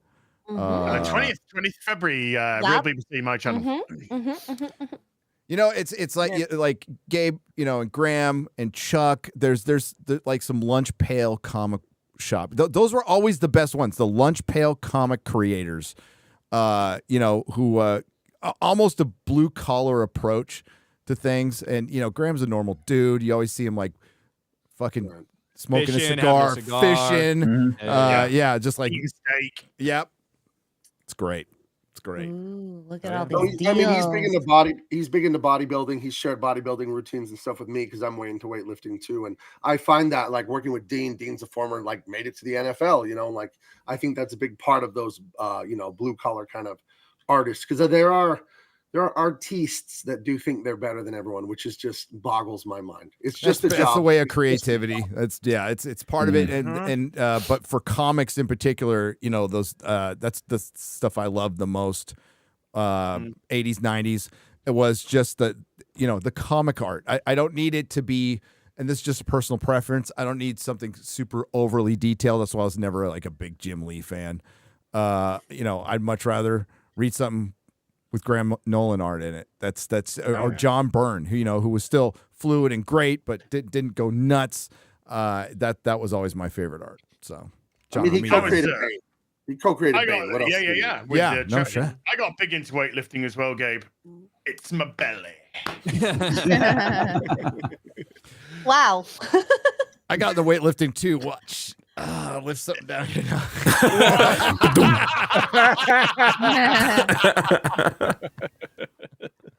I just lift my drink. Sorry, I went all Jeremy on you there. Yeah. I went all Jeremy. How is our bro, by the way, Jeremy? Our bro. He super chatted. He's fired. Oh, is he? Oh. I love. I know Ryan just like don't fucking bring that up, but I have to bring up that Jeremy is now saying bro all the time because of some interview, but he replaced, you know what I mean? You know what I mean? You know what I mean? You know, and I called him out on it in the daily today. He's like, do I say that a lot? Was he being real, Ryan? Or was he putting on a show? Was he like, did he not He's know? being real. I don't think he quite understands how often he said that. All the fucking time. Yeah, so apparently on CobraCast last night, he reacted to some video of Vince Russo, who's like a WWE guy who always just says, bro, constantly, bro. Can you believe this, bro? Holy shit, bro. And so the entire fucking chat was just saying, bro, when we started the stream. Jeremy I didn't have any idea what the fuck was going on. So it was all just to piss me off. And that's all the entire stream on Daily turned into. So if you see anybody saying bro in the fucking chat, that's why I've just ignored the shit out of it. I don't know. Like, it's not fucking funny. But everybody thought it was really funny. The more pissed you get, the funnier it gets. You understand that, Everyone right? else thought it was funny, just not Ryan. Yeah. Ryan like doesn't the dumbest shit, like this 199 bullshit. The only time Ryan thinks things are funny is pure Schadenfreude. When he sees somebody suffering or do something incredibly stupid and usually leads to injury, fucking cracks him up every time. So yeah, well, that's truly like the lowest form of comedy. Like America's Funniest Home Videos, seeing just somebody get hit in the nuts or some shit. Like, that's what I shit. find funny. Yeah. Well, Idiocracy, Punch Me in the Balls, right? Wasn't it? Punch Me in the Balls, or that's the biggest show. Hey, K-Biz. K-Biz is back. K-Biz. K-Biz on the Streamlabs side. Hail everyone! By the way, it's from last week, but I've read it because we missed it on Friday. I've read it on 3 live streams. Oh, I'm so Okay. Can't make. Well, I fired X-Ray Girl like 3 times this week, but I hire her back. Who's gonna do my math? Can't make it to MegaCon this year, but should be at Vegas. I can't wait to see you in Vegas. Nice. Excellent job with content lately. Everyone, keep up the great work. You be good. K-Biz, glad to hear you're back. Not another Vegas. Yeah, we'll see you in Vegas. Yeah. Not another dime has gifted a lot of dimes. 20 Nerdrotic memberships for $100. Wow. Hail. Rolling the Wretched. 2 parts. Wow. I'm sorry, four. Is it? Okay, I was my going to God. go like that was really short for him. 4 parts for $100. So you fucked up on the math? Your parents People are not make going to let you out of your mistakes. house for like a month. It's You know that, progress, right? not perfection, and using your words against you. No, your parents are going to lock you in a basement until you can, figure out pi. I don't even know I can't even do a math joke. 3.14. Yeah. The square root of infinity or whatever. So Rolling the Wretched in 4 parts for $100. So did Gay finally ride Hagrid? No, I didn't. As a matter of fact, I'm going to have to go back to ride Hagrid, and I've got a plan to do that. Maybe he got 3/4 Gay to help him, and they rode Hagrid together. No, actually, we're both disappointed because we both wanted to ride Hagrid together, and we didn't. Even though we paid double for that kind of action. Looks like everyone had a great time at MegaCon without me, except maybe Gina, who was obviously forced at gunpoint to stand next to Jeremy for a photo. That is true. I can actually attest to that. If you haven't, the funny thing is, it's such a bad picture of Jeremy. It looks like he's at gunpoint. Brutal. He's like, I look so tired. It's all, yeah, you do. Yeah, bro. Yeah, bro. Yeah, bro. Yeah, bro. If you haven't already let her, if you haven't already, let's hear some Vegas dates. I have a lot to do before April. Hotel reservations and restaurant reservations. I am sure Comics is going, especially digging the event this year. Yep, no doubt. Comics will be digging things. Hi, Comics. Rolling. Hi ho. Shad, Can I ask real quick on that Vegas thing? What weekend is that? It's the week It's of weekday. Wednesday? It's during the week, so we're doing it during the week. So it's during the week. The dates of CinemaCon, April 8th to 11th. We're going to be there from like the 9th to the 13th. The date of the event is Wednesday, April 10th, 7 p.m. Millennium Fandom Bar. RSVP is live for members, and then it will be live for everybody else tomorrow. Because that week, that Saturday the 13th is UFC 300, so I'm sure hotel rooms are going to be going in Vegas. That's a giant UFC fight. Oh yeah, They have plenty of room though. Like, and luckily we're doing our stuff during the week as well, so that should probably help out. It's all part of the plan. It's all part of the plan. We will do an impromptu meetup there, probably, somewhere along the strip. We did that last time, so we'll announce it there. Probably at the end of our meetup, we'll go, Friday or whatever after FNT. We'll go run around. I'm blanking. Why am I blanking on the street now? The old part of Vegas, Fremont Street. Street. Yeah. Okay. Fremont Street. Well, I'm old. Baker Street. Yeah. Baker Street. 221B. The Tenderloin. 221B. Tactical. Tactical. There you go. That's No, so it'll be Fremont Street. We'll probably run around. It's really loud. There's a bunch of women like with their titties hanging out and stuff, and for they'll grab you, and even men too, if you want to go. Yeah, even men. Yeah, thank you, appreciate that. And how about the kids being rolled around in like fucking wheelbarrows? Did you see that? That was weird. Wheelbarrows. What? Yeah, wheelbarrows. There was like kids being rolled around. You can roll me around in one of those. Well, we'll have to if you drink as much as you did at MegaCon. So. Although you did keep your balance, that was pretty good. Yeah, I was. It was fine. funny. Like drinkers, I saw some ability videos. to speak English like almost disappeared because we took an Uber home, and it was fine at first, and then it just turned into like a Joe Biden speech at the end. So. Hey, you know the thing. The president of Mexico. Yeah, fucking dude. That was so fucking funny. So Jeremy's, we'll get back to rolling in just a second. So Jeremy's stream got pulled down 2 times last night. It was for like some weird shit, like people that are like actually abusing the copyright system or something, but none of it like stayed on there. And I think both of them are public now. So it doesn't. So we've been hit before on copyright stuff, and usually when you stop and you can even restart, like it'll let you go and you won't get an email or a striker. It's kind of weird. Yeah, I think that's what happened. Yeah. But other people weren't hit, but I guess some other people were. But either way, when the impromptu Joe Biden fucking thing happened, and I went to the channel that Jeremy was showing, if it was Fox or something like that, just everybody in that channel. So all of a sudden it's all 199 in there. It was just all fucking. It was so fucking funny. It was great. And when he goes, So the DOJ, his own DOJ, in his defense for having some documents, whatever, said that he's a well-meaning, forgetful old man. And the only difference they're not is going to prosecute him. The only difference, no, but the only difference is like the reporters were actually shouting questions at him. I have not seen that. I have literally not seen that. It's not just Peter they had the Ducey. one guy from Fox that was Peter Ducey, but it's not just Peter Ducey. It was fucking everybody. And I was hilarious. Yeah, that was. It almost did feel like a setup. Like, hey, we never let this guy stay up this late. Yeah. Hey, we never let him actually take questions he doesn't know the answer to. It felt like a setup. I think they're just letting it be okay now to criticize him. Yeah.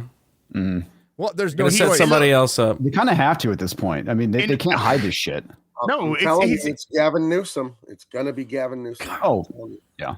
Well, they've been saying like sometime in March. Look, it's clear he's got dementia. Like him, love him, hate him. It doesn't matter. It doesn't matter. No, it's he quite does clear have from it. a regular person. He's clearly got dementia. Absolutely. I have a family member who has it. He's fucking got it. Like absolutely got it. Even the way he walks. Yeah. Yeah. So if it's Gavin, you know what? Good. Most people fucking hate Gavin Newsom. Most people hate that motherfucker. He's terrible. He doesn't. So if you notice, he doesn't debate very much. He debated DeSantis. That's so odd because he rarely debated any of his opponents for any of his elections in California ever, because he's such a fucking puppet, and he knows shit about shit. He's just he seems like a nice, but he looks like a typical politician. Like your evil politician you'd see in a movie is Gavin Newsom. Well, he looks lost too, which is the funny part. It's Yeah. like a couple years ago when he was visiting LA with those railroad tracks when they're hitting all those Amazon boxes. He's like, "How did this happen?" It's like because of your fucking policies. Well, he keeps doing that. Hard. It's the same thing with the Target interview too. Yeah. It's the same thing. How is this happening? We have the 10 toughest laws. It's like you're a fucking idiot, dude. But Bill Maher loves him still. Shad, the emus are not happy you rejected their very generous peace proposal, and their ground units are going to take Australia. First of 5 strategic targets, the world's only Vegemite factory in Melbourne. you should have taken the deal, Shad.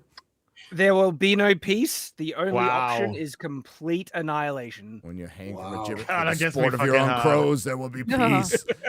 Today's read, Genesis 1:22. Then God blessed them and said, be fruitful and multiply, and let the emus multiply in Australia. Hail FNQ, Fellowship Chat, Baby Thor, and Pineapple Pizza, which I'm going to have for tonight for dinner.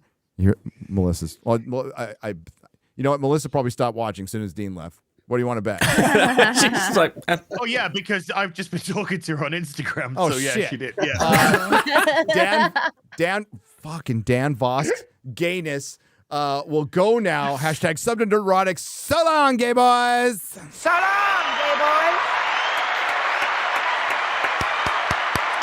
boys. D-Day Cobra, or is it Day Cobra? Day Cobra. You know what I mean? Day Cobra. Bidet Cobra. That's what it is. Bidet Cobra. You know what I mean? You know what I mean? For Oh yeah. $50 says, bro, Dean Cain.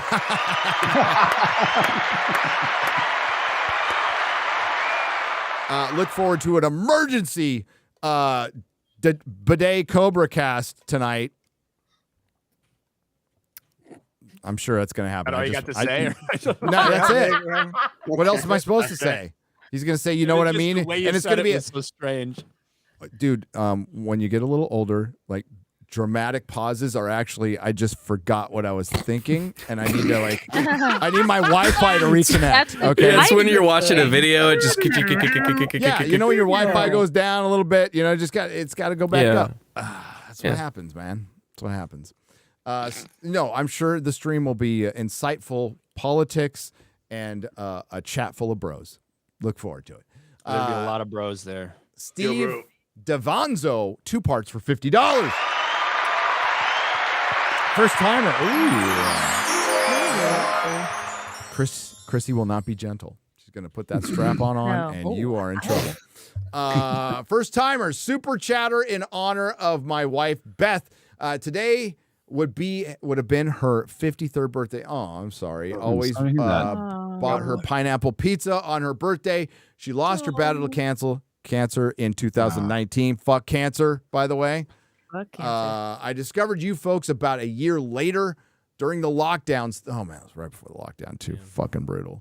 Thank you for making my Fridays a bit more funny and enjoyable. Fuck cancer. Fuck cancer. And hail the fellowship. Hail to you, brother. Be strong. Tomac for $50 says, Master Gamer Gary. Yes. What can I do for you? Is it true we're making the mother of all omelets here, and that you can't fret over every egg? Yes. We can't fret over every egg. We are Can't make an omelet without breaking some eggs. Can't make an omelet without breaking some motherfucking eggs. Even those eggs, like the ones you get in, I think it's Vietnam, where the bird is somewhat like the bird fetus is growing in it. Yeah. Oh. What's it? Oh, you know the name of it because you probably eat it for breakfast, X-Ray Girl. What's it called? No, I've It's had called it dog. when I was younger. Okay, well, you ate the bird. Yeah. The little Gabe knows what it is. Is it still moving? My best friend's Filipino. It's called balut. It has the fertilized chicken inside. Yeah. Oh, Filipino, Vietnamese. Yeah, it's called. Yeah. That's what it's called. Does it like move around when it slides in your gullet? Or? No, it's cooked. Oh, all right. Yeah. So weird. No. Weird. Weird. I don't like foreign shit. All right. I like it to be Americanized. I'll fry it for That you. is really unsurprising, Ryan. Sounds good. But I'm mostly with you on that one. Yeah, I'm not. I went to a Filipino cookout in San Francisco. Got invited by some of my customers, and like the duck head was still in with the duck. Like there's like a duck meat thing, and then there's the fucking duck head right there. I'm like, yeah, that's why people are like, don't you want to travel? I'm like, fuck no. Why the fuck do I care about the rest of the world? The rest of the world's literally fucking breaking down barriers and barbed wire just to fucking get here. Why the fuck would I want to go somewhere else? Sometimes they have good food, though, Ryan. Sometimes they have good food. We have good food here. yeah, France. Had, Even if it is France had looking good bad. fucking food. They usually bring it here, so we could just stay here and eat it here. France didn't smell very good. The traffic was third world, but the food was good. The Paladin for $50. Comic shops are good too. Except I couldn't read language. Hail, MegaCon was amazing, and y'all made it one of the best vacation/business trips ever. Getting the poster framed and put up in my store. Hope y'all enjoy your comics. Deadly Duo for Gary, G.I. Joe 4, Jeremy, Berserk 14 for Quarter Black Garrett. Can't wait for next year. Hail, Paladin, by the way. Hail. Thank you again. Thank you, Paladin. Better read it, Garrett. It's a good book. Oh, dude. What, I gotta get to 14. I have 1 and I have 14. So It's like a I'll need sandwich. to He's fill got in the to- rest. 14's out. Shit, I got to get 14. I got them all. I got them all. I need more shelf Mark space. the Cyborg. Some one-legged dude told me to get him, and I listened. How am I supposed to say this, X-Ray Girl? Par, Mac, Kai. Parmac Kai. Kai? Is it like? I don't know. Why are you trying to trick Gary, guys? I don't know. For Because $50. Checks out. Hail, first time super chatter. Be gentle. No. The wife and I enjoyed meeting everyone in Orlando. We were the ones with wedding rings engraved in Klingon. Oh, fuck yeah. That Nice. Hardcore. That is hardcore and rad, and that's Great. why you locked that one down for sure. You just wanted to say, hey, and we appreciate the entertainment. Live long and fuck Disney. Kapla! Kapla! Spastic Stoner. I knew a few people like that. On the Streamlabs side for $100. I was a Spastic Stoner. I was. Yeah, I thought. I was. It was because all the meth I did with the pot. That's why. Okay. Dear Yeah. FNT crew, thank you for all the insane laughs and those uncertain times. I'll be 39 tomorrow. Please give 2 gifts. 1, help me to promote my Space-Time Chill albums for stoners and drunkards. And there's the you can put that link in the chat if you want.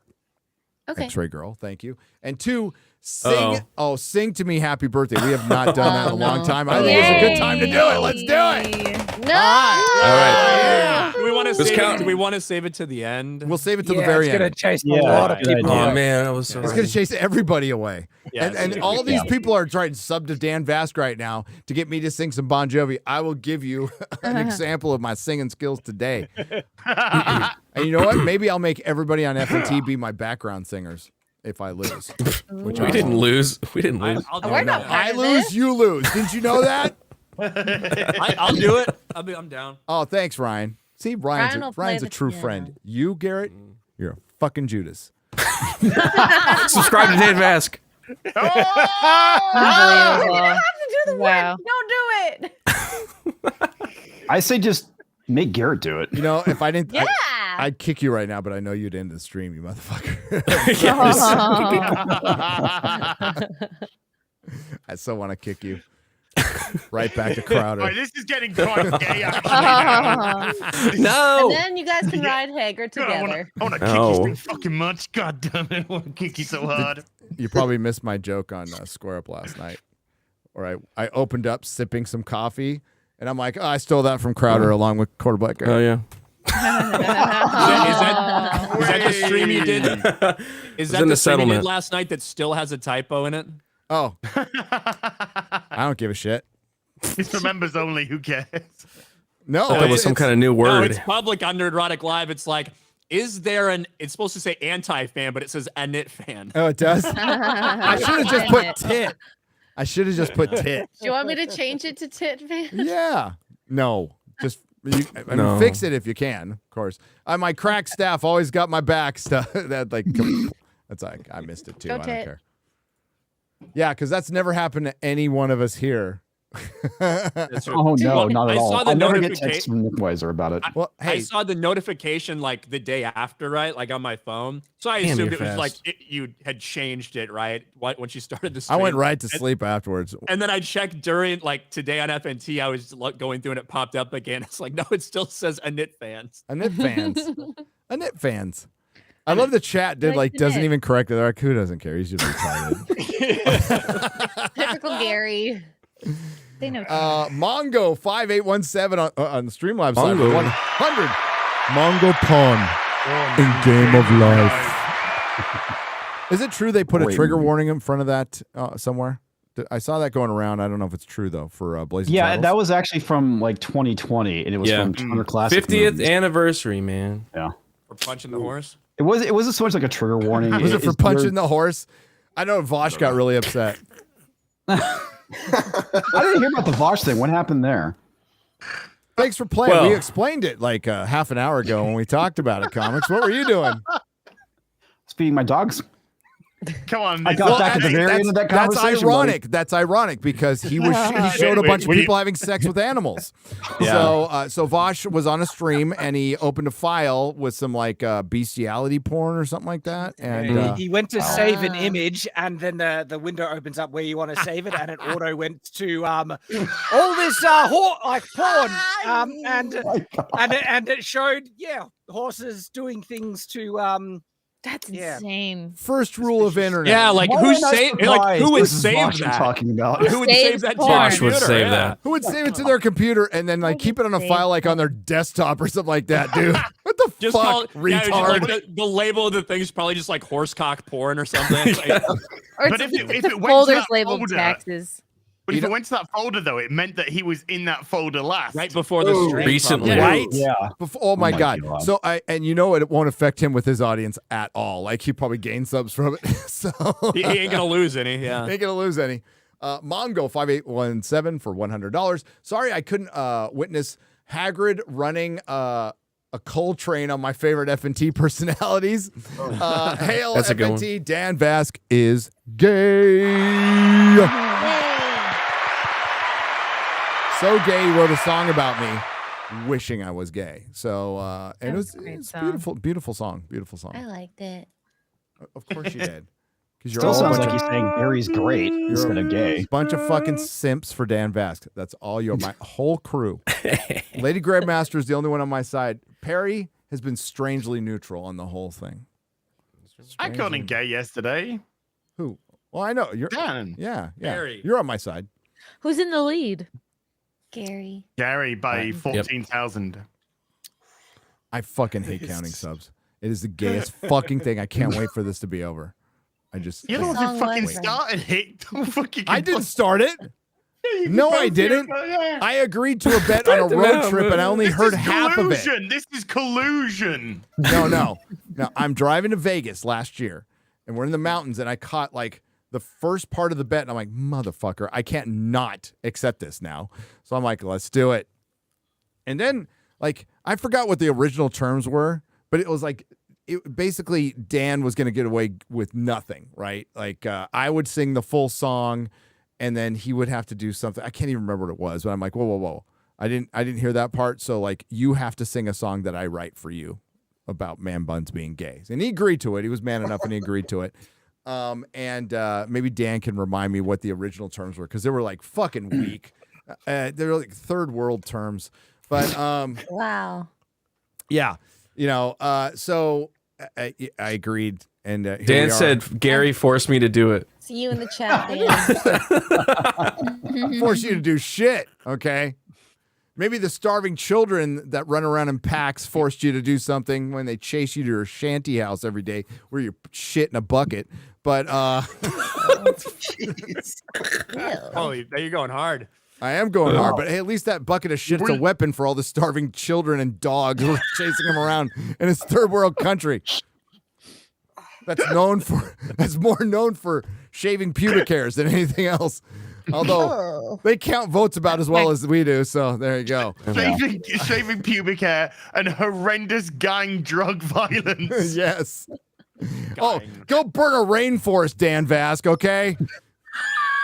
Nape for $50. Bought Disney stock in 2021 and saw it plummet soon after. Over time, I wanted to sell due to my anger over Disney, but didn't want the loss. After the stock shot up this week, I could sell it, and now I give some profit to the fund of my first super chat to FNT. Hey, oh shit, that's awesome. Nice. Thank you. Thank you. Always pick it to the man. Get the fuck out of there. Lady Greymaster did the math. It's around what, 30 million subscribers Disney has lost in a Disney Plus has lost in a calendar year. And they made a big deal about like, hey, we only lost 250 million this quarter, and we only lost 1.3 million. We're going to be profitable this year. Yeah, no. We've turned a corner, guys. They're manifesting. Yeah, let's put the energy out. In the meantime, while everybody else was losing, Ryan pointed this out in his video. Netflix fucking did great. Absolutely, like 10 million subs, which is nuts. 10 million subs and made a bunch of fucking money. I think One Piece was a huge hit.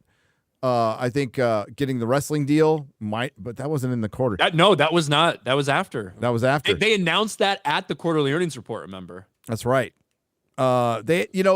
Extraction 2. They also had some other stuff that I didn't watch that was super popular. Every fucking thing, like Netflix dominates the streaming charts. I don't like Suits was over the summer, so that wasn't that quarter.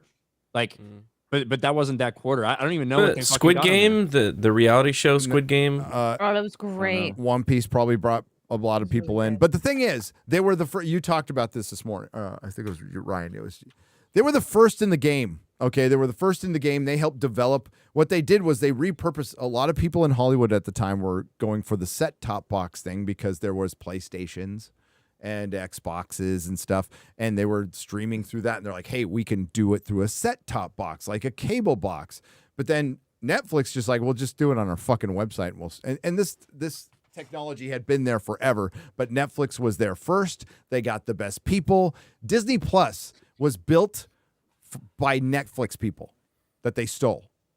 So and Netflix has they have patents on a lot of the menu tools. So that's why all the menu tools and all and they have a much better UI than anybody else because they were the first. And it helps to be the first to then maintain that. They lost money for years. They were in the red for fucking years. They've only recently gotten in the black. But now that they do, and I'm not like some big honk for the corporation. They're just the best right now. They won. They clearly won because they were first. Everybody else was chasing them because they innovated. They innovated. Disney does not innovate. Warner Brothers, all these old school Hollywood studios are going to get gobbled up. They're all fucking going to get gobbled up by bigger companies because they stopped innovating years ago. And they're not taking any chances. Dakota Johnson from Madam Web. Yeah. Fucking, she has been great. I got to get her red carpet shit because she is so sarcastic about fucking everything. She just doesn't give a fuck. She doesn't give a fuck. She's a legacy Hollywood person. It doesn't fucking matter. I think she's really bitter that she's gonna be in this movie that's really bad. She gets really mad if you call her a Nepo baby. She gets really mad. I think she's really upset that she's in Madam Web. Yes, we showed that when she made the post confirming, like the deadline story confirming that she was cast in Madam Web like years ago. Both her and Sydney Sweeney tagged Marvel Studios, who has nothing to do with this movie. They thought they're going to be in the fucking MCU, not the Sony Morbius universe. And Dakota Johnson fired her agent, right? Did she not? Yeah. A week after the trailer debuted, she fired her agent and moved somewhere else. That is great. Oh, that's great. That's hilarious. That is fucking great. I think that's happened to a couple people in this thing because Matt Smith also, when he was talking about taking the role in Morbius, he's like, God, who was it? Somebody who's in who plays the chick who plays Nebula. What's her name? Oh, Karen Gillan. Karen Yeah, Gillian. Karen Gillan. Yeah, they had worked together before. And so he was like, I wasn't really sure about it, but I talked to Karen. She said this whole Marvel thing. She's done like 7 or 8 of those Marvel movies, blah, blah, blah. Like, that's what convinced him to do it. Yeah, that ain't the same Andrew shit. Garfield's his best friend. And Andrew Garfield. They both talked him into. That's why he left Doctor Who early. Yep. And then he ends up working on Morbius. Hey, thank God he left Doctor Who for Morbius. Well, no, for a lot of things, but for Hollywood, he was talked into leaving. He was supposed to be in Doctor Who season 8. He was supposed to be in Doctor Who season 8. He wasn't. Well, he was in that stupid Terminator movie. On Terminator Genesis Heist. He was on Genesis. Probably good for him in the long run. And he was supposed to be in a movie called Rise of Skywalker too. So that's right. Yeah. Seems like the only good thing he's been in since is House of the Dragon. That's no, The Crown. The Crown. He did. The Crown is good. Okay. I heard, but arguably like Daemon Targaryen could go down as his best role. He fucking killed it. Yeah. He absolutely killed it. So good. Let's see what happens the rest of the rest of the series. Real quick. And also we've got a new one. We got a new one. And like I would normally be like over the fucking moon excited about this because this is like the best backstory in Game of Thrones. It's Aegon's conquest. I mean, fucking Harrenhal alone will be so great to see him just melting the shit out of that castle.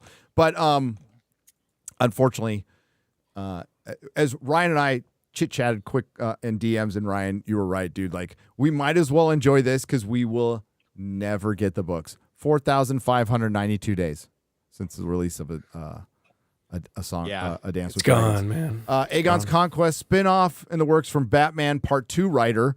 Has he written anything else, though?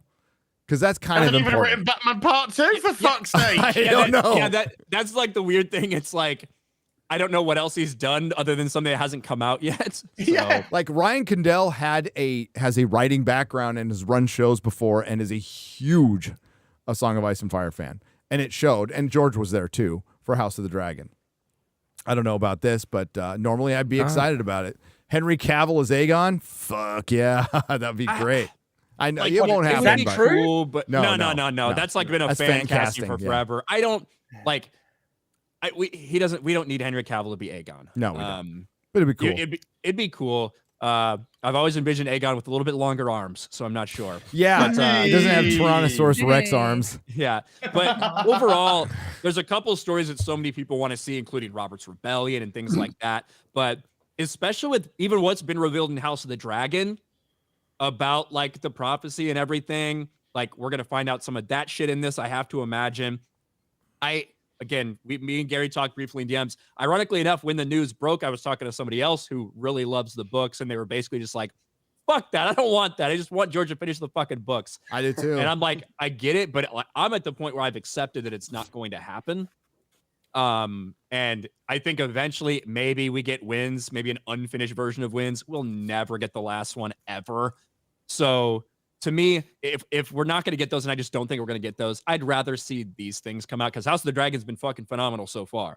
So if you're telling me I can get it something else that's, close to that level of, in this universe and actually tell us a little bit more that we don't know already, I'm down for it. Yeah, and if just in case you don't know, in House of the Dragon, huge fucking Winds of Winter spoiler. Huge. So the dagger that the Assassin's Blade where Arya was a Mary Sue and killed the Night King, that came from that Catelyn thought was Tyrion.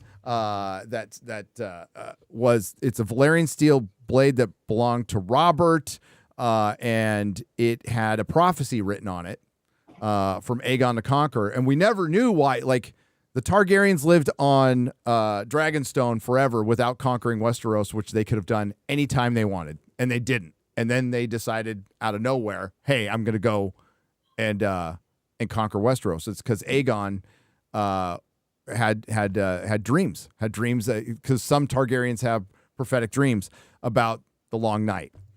So he needed to go and unite the kingdoms for the coming the coming long night, whenever that shows up. That was a huge fucking spoiler. That was never mentioned in the books. We never knew what his motivation was, so now we know.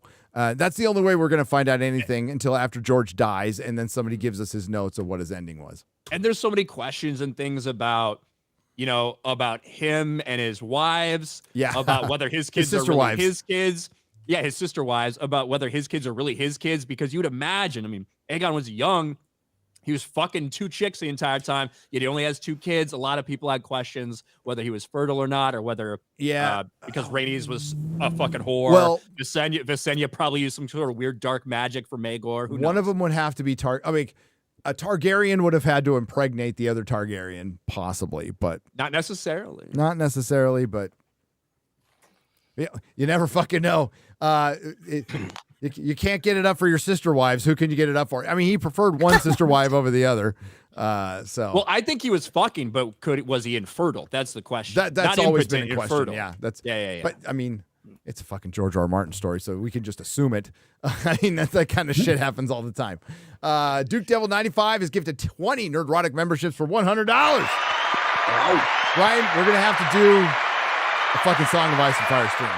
We're gonna have to do one soon. We're gonna have to do one soon. Robert McDonald for $50. Gary, Marlboros, more like menthols. No Marlboros. I don't smoke menthols. I'm not black. Don't appropriate. Yeah. If you don't smoke menthols, you ain't voting for me. Yeah, that's Joe Biden's newest slogan. A lot of people don't know the full Biden quote. It's, if you don't vote for me, you ain't black, and if you do, you'll wish you weren't. That was the full Biden. So. Wow. Yeah. But in all fairness, if you were black and you didn't vote for him, he doesn't treat you like anyone. And in all fairness, he thought he was talking to Obama right there. So I thought Obama was the one who was writing all of this. He's pulling the strings. Can you imagine the awesomeness if you had Dean Cain, Kevin Sorbo, and Gina Carano on the same FNT? I wouldn't be able to handle it. Yeah. That'd be kind of awesome. Richard Bostock for 50. Right before Venus told the story in public, right before he got cast as Superman, it was down to 2 guys. Do you know who the other guy was? Oh, no. It was Kevin Sorbo. Oh, he was no way. Wow. No way. That's actually true. Yes. Background lurker, first time poster. Welcome. Joshua Beckel for $50. As strikes me as a man who came into possession of a 70s porno rag as an impressionable young boy. So far, pretty accurate. As such, the experience has affected his adult life, and he can only be aroused by Afro Boosh. Afro Boosh. Checks out. Any person of our age is very familiar with Don't. Shaving your microphone. Sounds like a vibrator. Quelndar. That was too far for you, right? You'd fucking know, prison boy. We didn't have vibrators in prison, dude. He tried to get him a million times. Yeah, they never got the security. Bro, They said nothing that penetrates. Yeah. Oh my God. Yeah. Dude, I only had like 4 cassette tapes, right? And they wouldn't let half the music I liked in because they, Porno for Pyros, just because of the name. Like anything that was any kind of violence, they're like, no. But they let in like Suicidal Tendencies, The Art of Rebellion. That one got by for some reason. Like, it's okay if you kill yourself. You went to a Canadian prison? No. Well, no. Oh. A proto-Canadian prison called Folsom. Quelndar. That's me trying to read super chats. What? Mr. Bigler, you are muted. Me and Tucker could like have the stare off of the century right there. Hey, did he come back to America, by the way? That's fucking brilliant. Horny Alf, you son of a bitch. They're talking about putting a travel ban on Tucker because they're so pissed at him. So he's not back yet? Bullshit, man. On the road today and not getting the best reception, so can't watch and listen live, but hope it's all a great show with Dean and Gabe. Quelndar for $250. Excuse me. Thank you. Star Wars Theory, 20 Canadian pesos. What's up, Theory? I watched your video with Jay. It was funny. Says, great seeing you boys. Till next time, dudes. So long, gay boys. No, I said that one. So long, bro. So long, bro. I got to meet him for like three seconds. He's pretty yoked. I didn't get to spend too much time. We were so freaking busy, and he was doing meetups, and we were doing stuff. But yeah, it was good to finally meet him. Yeah. It was good to meet him. Same Z's. Same Z's. Takashi on the Streamlabs side for 50. Oh, hair pie. Hair pie. Az knows what that is. Boosh. Is that when you pull out and it goes wrong? Never happened to me, bro. So I don't know. Or it goes right. If I'm pulling out, right, X-Ray girl knows exactly what I'm talking about. No. I refuse to look at the camera. Was it like not clear enough? No.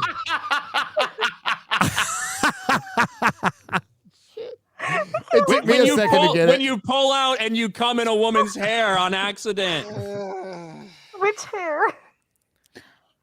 I meant Does it hair matter? from your fucking head. At this point, Yeah, sorry. not sound like Hillary Clinton. What difference does it It make? matters to a girl, okay?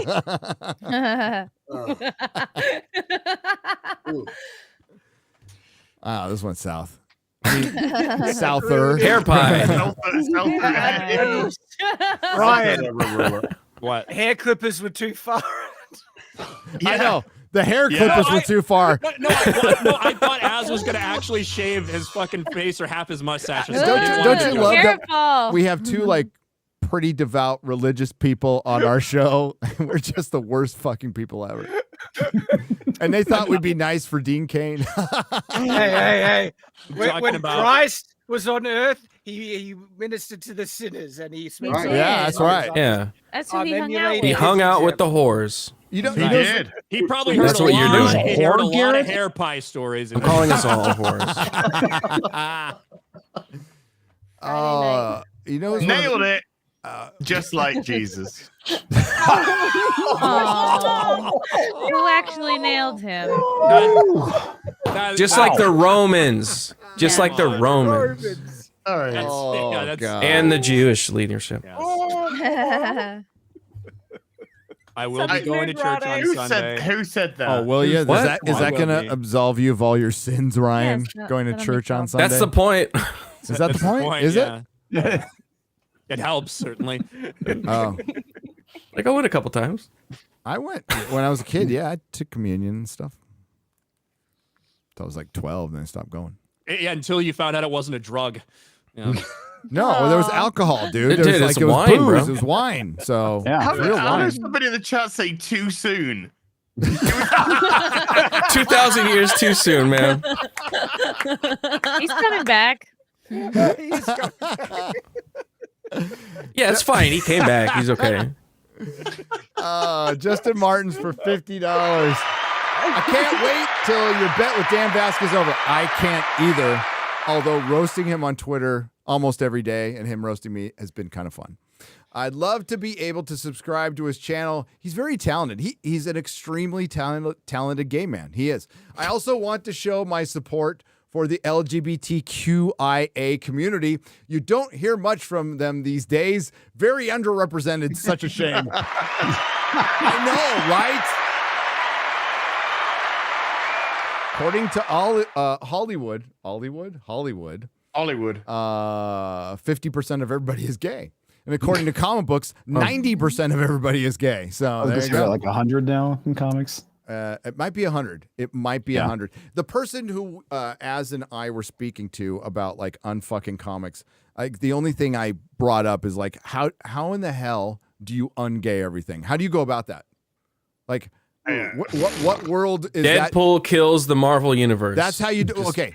Well, you do a hard reset. Yep. And you just don't mention the fact that they were you don't. It's not like, oh, they're straight now. You just do a hard reset. You put them with a romantic partner that's makes them heterosexual, and don't you just bring it move up. on. Just move Yeah, on. bring it up. Hard reset. That's the way you do it. I heard you can pray it away. I think they have some camps for that too. I don't think that works, but okay. How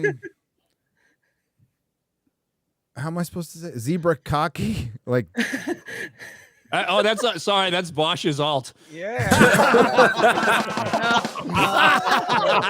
Don't save it. Don't save it. $49.99. That's good. We're good. Right there. I'm a 9-to-5 slave. I know there's lots of things I would like to talk about on YouTube, but doing so would mean taking a plunge and a large amount of my time dedicated to build a fan base. I have a wife and we'll have a baby soon. Is it too late? No. I mean, just ignore them. I mean, ignore the wife and the baby. I mean, she's got it.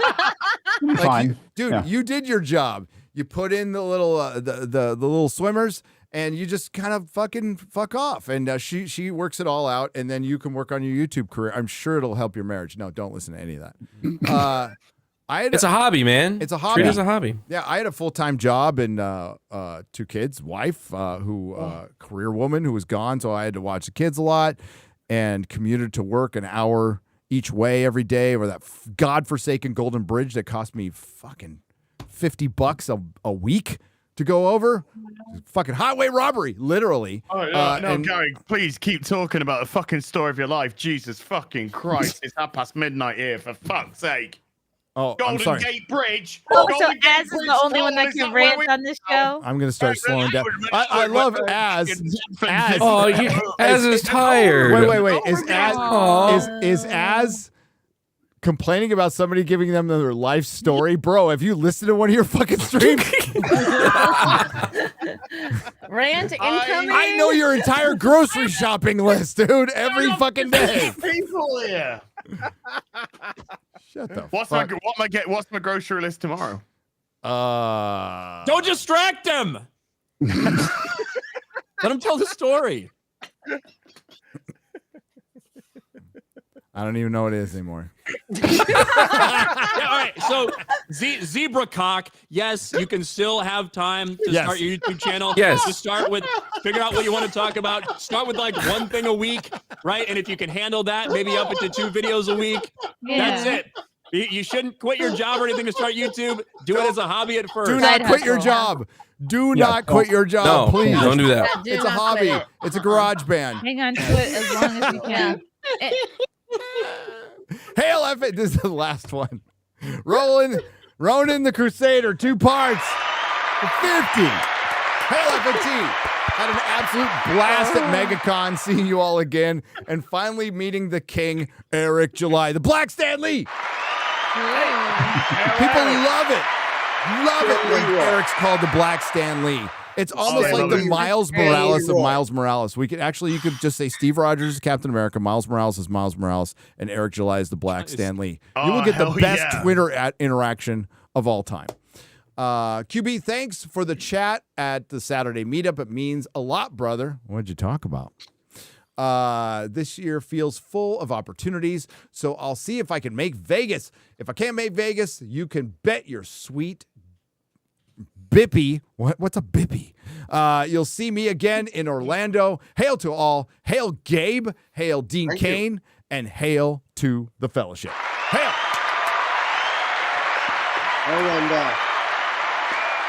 And if I seem like I don't remember, it's because I had a million shots. It's because he doesn't. Dean texted me. He said, "Great bunch," and gave me a thumbs up. Oh, tell him thanks. That's awesome. He's all, don't ever put me on that fucking show again. Yeah. Bunch of fucking retards. Yeah. I'm so offended. He was awesome. Yeah, he was great. It was great having him on. And Ronan, I remember talking to you. So Yeah. Me too. There you go. It's great talking to you. All right, they're gonna wrap it. Before we get to wrapping it up, I gotta bounce, so I'm gonna say my goodbye now. Later, bro. Thank you guys so much. See Great you, bro. show. Bye. Later, bro. Bye, everybody. Bye. Later, bro. Bye. Later, bro. Kept putting up that hand like that Roman salute. Yeah. Was it? You see how, like, Bye, yeah, bro. he just kept. Yeah, he was like, see you, man. Later, bro. If we're ending it, I wanted to say really quick, Chrissy, I love what you do. And could you follow me on Twitter? My daughter is a stand-up comedian, She's on a tear. She's won I just the 4. followed you back. Okay, cool. She's won Hours the last ago. 4 roast battles. She's won 4 in a row now. She just Where is she based out of? She's here in San Diego. I drive her up to LA and all that to Hollywood, Aw. but she does it here at the Madhouse and the different ones here in San Diego. She's doing her own Momedy show at the Mic Drop, I believe. She's The gonna Mic do Drop. that. Yeah. And you know the Oh, Mic I Drop. love that. That's a great club. Gabe, Yeah. I want you to I please was talk just to my there. daughter. She's finally getting paid to do stand-up and all that, and I'm so proud of her. Oh, She's wow. a savage on the roast battles. It's Good brutal for stuff. her. Awesome. Gabe, you ever been to SoCal Comics? Yes, that's on Claremont Mesa Boulevard, Yep, right? yep. Yeah. It's my buddy's shop, Jamie Newbold. Cool. It's a cool shop. It's a fucking Very cool. amazing shop. It's near the Mic Drop. It's like right across the freeway Right. from the Mic Drop. Right. Yeah. All right, comics. What do you got coming up? Absolutely nothing. No. I have a project I'm finishing off. As soon as I'm done with that, I'm going to be working on my stupid video. It's not stupid. It's about the competency crisis. So, been talking about this for a while, and I'm finally going to fucking pull the trigger on it. So that's what I got coming up. Two JetBlue airlines collided on the fucking runway. What the hell? Did you hear about that? No, I didn't. Yeah. It's funny because Vegas. a lot of what I'm going to be talking about is going to be the airline industry, not just entertainment. So, and because that's very, very important, right? I think it's 'Cause, a you know, little more important. I think talking about it in the you- airline industry would be a little more important than entertainment. So, yeah. I will be driving to Vegas. I will be frightening. driving to Vegas. This is probably my I last will year be flying fine. to Vegas. Yeah. Yay. All right, thanks, comics. Exudegu. What do you got coming up? Ooh, tomorrow on Geeks and Gamers Tabletop, 3 p.m., we're doing a PvP battle with Erudai, Sevi, Epic Mike, Disbrew. So if you want to see that, join us at 3 p.m. It's gonna be And then good. Saucy Saturdays at 8 p.m. And check out the video I made of all the stuff I bought at the con. I'm trying to be a better nerd. Yeah. Thank you. No, you're doing good. You're doing a good job. Oh, as is still here. I got your Black Widow. Got your Black Widow. Might throw it in the trash now. Yeah, I might throw it in the trash now. Look, you see the Wizard from Those were amazing. remember Wizard 1996? Miss Wizard. I had that. Of course you fucking very did. one. Every fucking Yeah. nerd had this very Is one. that a Mike? Is that a Mike Waringo cover? Oh, R.I.P. Mike. Yeah, Fuck, man. it is. One of the greats. Rest One of in the peace, greats. Mike. Wizard World was awesome too. Young Toddy M. Yeah, fucking Ooh. hell. Wow, look Young at that. Toddy M right there. Channeling his inner midyear. Fucking Spawn the animated series on Max. Watch it if you haven't watched Dude, it. it's It's such a better big than the comic book. It's Amazing. as It's good as amazing. Batman the animated series. It's fucking great. I think honestly, it's better than the comic books. I just Yeah, it's one really of the comic fucking books. The comics they're okay. They look Yeah, good. you're right. The series was The really f- fucking brilliant. Yeah, the first 25 are great. Are fucking great when he still has the clock countdown. Oh yeah. Yeah. Goes up and down after that. Who do I got next? Chrissy. Hello. Oh, this was so fun today. I'm gonna be in Jersey at Tiff's Ale House Saturday, February 24th. Get tickets to that, and then I'm doing probably one more gig in Pennsylvania in March. I'll let you guys know when you can buy tickets for that. And I'm so sorry to miss Vegas. They won't let me fly anymore. Excuses, Although it would excuses, be whatever. fun. It would be fun to give birth over there. It would be a blast. It maybe literally, depending on what you're doing. You never know. Oh my goodness. Depending on what you're doing. No, it's okay, Chrissy. It's okay. Just have a good, healthy miss baby. you. We'll miss you. We'll see you next time. We'll be there the following year. Okay. And take care of yourself. Shad M Brooks. Hey, Gary. Hi. I got lots of stuff happening. Okay. So, no.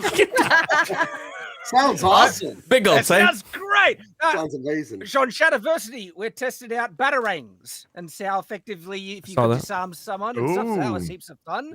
I had a recent debate over on Side Scrollers about AI art, where I throw down with George Alexopoulos on, he's on the anti side, I'm on the pro side. Oh, yeah, And, yeah. it George. was a fun- Hell, George. Yeah, that was a fun discussion. So you can check that out. That's again side scrollers. And then, we got our content on Night's Watch and having a lot of fun making stuff, doing stuff. Excellent. You want to see the Thunderbolts? No, not the I film. love the Thunderbolts, man. Do you think anybody in the film is going to look like any Has of that some shit? 90s art. Yep. I don't think there's a Thunderbolt that is in the film. No. Baron Zemo? I don't think Zemo's in the Thunderbolts. He was later, but I can't remember the original. Chat will know. It's a fucking Soviet America, man. White fucking Widow. Winter Soldier. I think Citizen V in the Thunderbolts is Baron Helmut Zemo. He's posing as a it's revealed eventually. Yes, 30-year-old spoiler or whatever. Yeah, but the original run of the Thunderbolts, I friggin' loved. It was a great series. Was that Mark Bagley and Kurt Busiek, right? Yes. Was the team on that? Fantastic, I think. Oh. See, this is how you get the ladies going. You go deep into this Remember whole this? war. Right here. Yeah, boy. Baby. Man. Nice. I'm just gonna read. You guys go on. I'm gonna read. Just gonna read Wizard magazine. Quarterback Garrett. Yo, Sunday fun day with Az X-Ray. Well, actually, not X-Ray Girl's not gonna be there. I'm gonna be on vacation. Very sad. But Kara's gonna be there with us, and we're gonna play. Vacation. You were just on vacation. No, I'm you're gonna be on the working now. beach. I don't care. I'm damn gonna it. still work, but it'll be at the beach. Okay. This is my time, X-Ray Girl. God damn it. Sorry. Sorry, quarterback. Hey, Gary. Hey, You motherfucker! Yes. I'm gonna kick you out right now. Oh, I have that. Thunderbolt Spider-Man team. Yes. Loved it. Look at this Whatever. Silvestri Whatever. Mephisto. Look at that. Oh, that's amazing. That's fucking awesome. Step all over. It's fine. All right, no, Yeah. Garrett, we're gonna shut up. Please go. Start over. Sunday fun day. We're playing a game. Then Forbidden Frontier that night. Nerdrotic Live with Adam as always. It's gonna be fun. It's been a little bit since we've done it. Don't ask me. Time travel. Oh, time travel. Oh. Okay. Yeah, do my research tomorrow. And this week on Normal World, we have a special guest. Gary from the Nerdrotics channel. Wow. Oh shit, is that this week? It is this week. Yes, I say it publicly so people will know. World. I was a completely no. Yes, so this week we have Gary, yes, and it's gonna be fun. It's gonna be fun. Back on Normal World. It's gonna be really cool. Hey, Forbidden Frontier people, real quick. I have a reading for you, reading assignment if you choose to accept it. It's on Audible. It's called Visions of Atlantis, Reclaiming Our Lost Ancient Legacy. Who's it written by? Graham Hancock just posted it today. It's called Visions of Atlantis. So it's going to be future homework for you out there. There you go. There you go. All right. And then we have Az, who's been waiting patiently. Yes, I have. Tomorrow, but I'm thinking I need to do a playthrough of the Final Fantasy VII Rebirth demo, which is out. So we might get that done tomorrow. Sunday afternoon tea with Az, and then Sunday fun day afterwards with QBG and Kara this week. Real BBC is on Gary's channel again because we did back to back on mine, so it's back to back on Gary's. And that's it. At the minute, I'll probably do other stuff. Have fun. Hey, Az, you gonna check out Stellar Blade when it comes out? Oh, I'm gonna buy every copy. Yeah, I thought there was a couple of assets you would like. And I'm gonna line them all up there, and I'm gonna call it the Cheesecake Factory.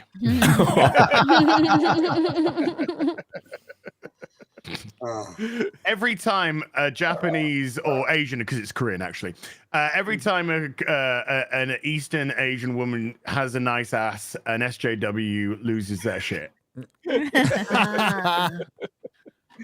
That makes life good. I got to be fucking ugly like we are. Fuck off. That's exactly how they sound. I love how they're all freaking out over it. I can't believe she's that attractive. And Gabe, thanks for coming on with Dean. What do you got coming up, man? Oh, thank you so much for having me. All of you guys, this is a madhouse here. It's a lot of fun. The chat, you guys are amazing. And I don't know. It's just like a party in here. I feel like there's confetti falling constantly while we're here.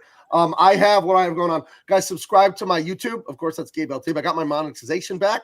Good. Slapped in the wrist for 3 months, but I got it back 2 days ago. I do 80s and 90s action movie reviews on Wednesday nights. It's called Double Impact. It's a really funny, it's improv comedy mostly, but we're talking about movies like Invasion USA and Double Impact and all those great Van Damme, Steven Seagal. And of course, go to bigmancomics.com. I have awesome t-shirts. And you may have heard of this guy, Dean Cain. We collaborated on the best graphic novel of, I don't want to oversell it, the century, perhaps. And I'm almost done with it. I've got just inks, 3 more pages of inks, about 12 more pages of colors. This thing's going to be amazing. Get it to the printer in like 2 weeks, and I'm going to be mailing these out the end of March. So if you order it today, you're going to get it in just a few weeks. Like, I don't know, what is that, like 6 weeks? But please, everyone who can hear the sound of my voice, order this awesome action adventure book. No woke, no nonsense. It's just thrilling adventure. Dashing hero, awful bad guys, sexy women, everything you miss, everything they took from you. Me and Dean and Akian got together and we're bringing it back just for you. Please get it today. That's what I'm up to. I have other great comics coming, but those are hush hush right now. Contracts have been signed. They are actually being worked on. Big Man Comics, you're making it grow. When you guys buy this stuff, you're making great things happen. We can't stop Disney and all that, but we can replace it with other stuff. We can outcompete them. I need your help, so please go get that today. Thank you so much. Hail, brother. Thanks for Gabe. everyone.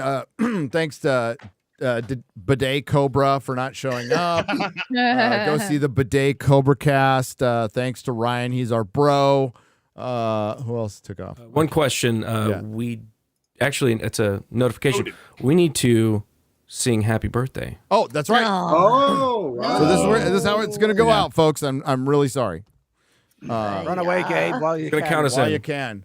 I'll count us down, but first I want to show. Remember the toy guide in Wizard magazine? Oh, yeah, that was my favorite part. That was my favorite Yeah, part. I like that, and I like the price guide on the comics. I like You echoing for. Echo is on. I got to put my echo on too. Yeah. How are we going to sing in unison when there's that little time delay? It doesn't matter. That's how we do The it. answer is we don't. Yeah, We you don't see, sing you answered your own Do I- question. You pick your melody and you go. Garrett, count us down. I'm going to sing the high harmony like that. And a 1, and a 2, and a 3, and a happy birthday to you. Happy birthday to you. Happy birthday, dear Super Chatter. I forgot your name. Happy birthday to you.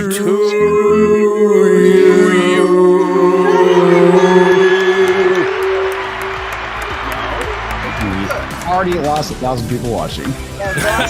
Yay! Bye. Bye.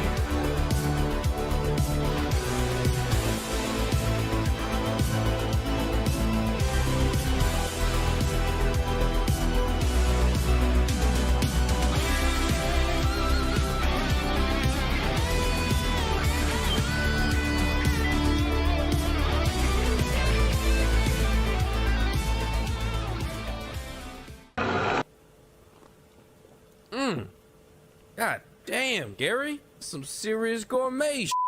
What flavor is this? That's right, it's the all-hell medium roast private blend. Check out the Geek Grind Coffee Nerdrotic page for our other options like the Decadent, Feathers of Liberty, vanilla-infused flavored coffee. Or if you're looking for something darker, try the Dark Roast FNT blend of the Fellowship. You know what? Just buy all 3. GeekGrindCoffee.com. Use discount code Nerdrotic.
Do not come. Do not come. I'm gonna come.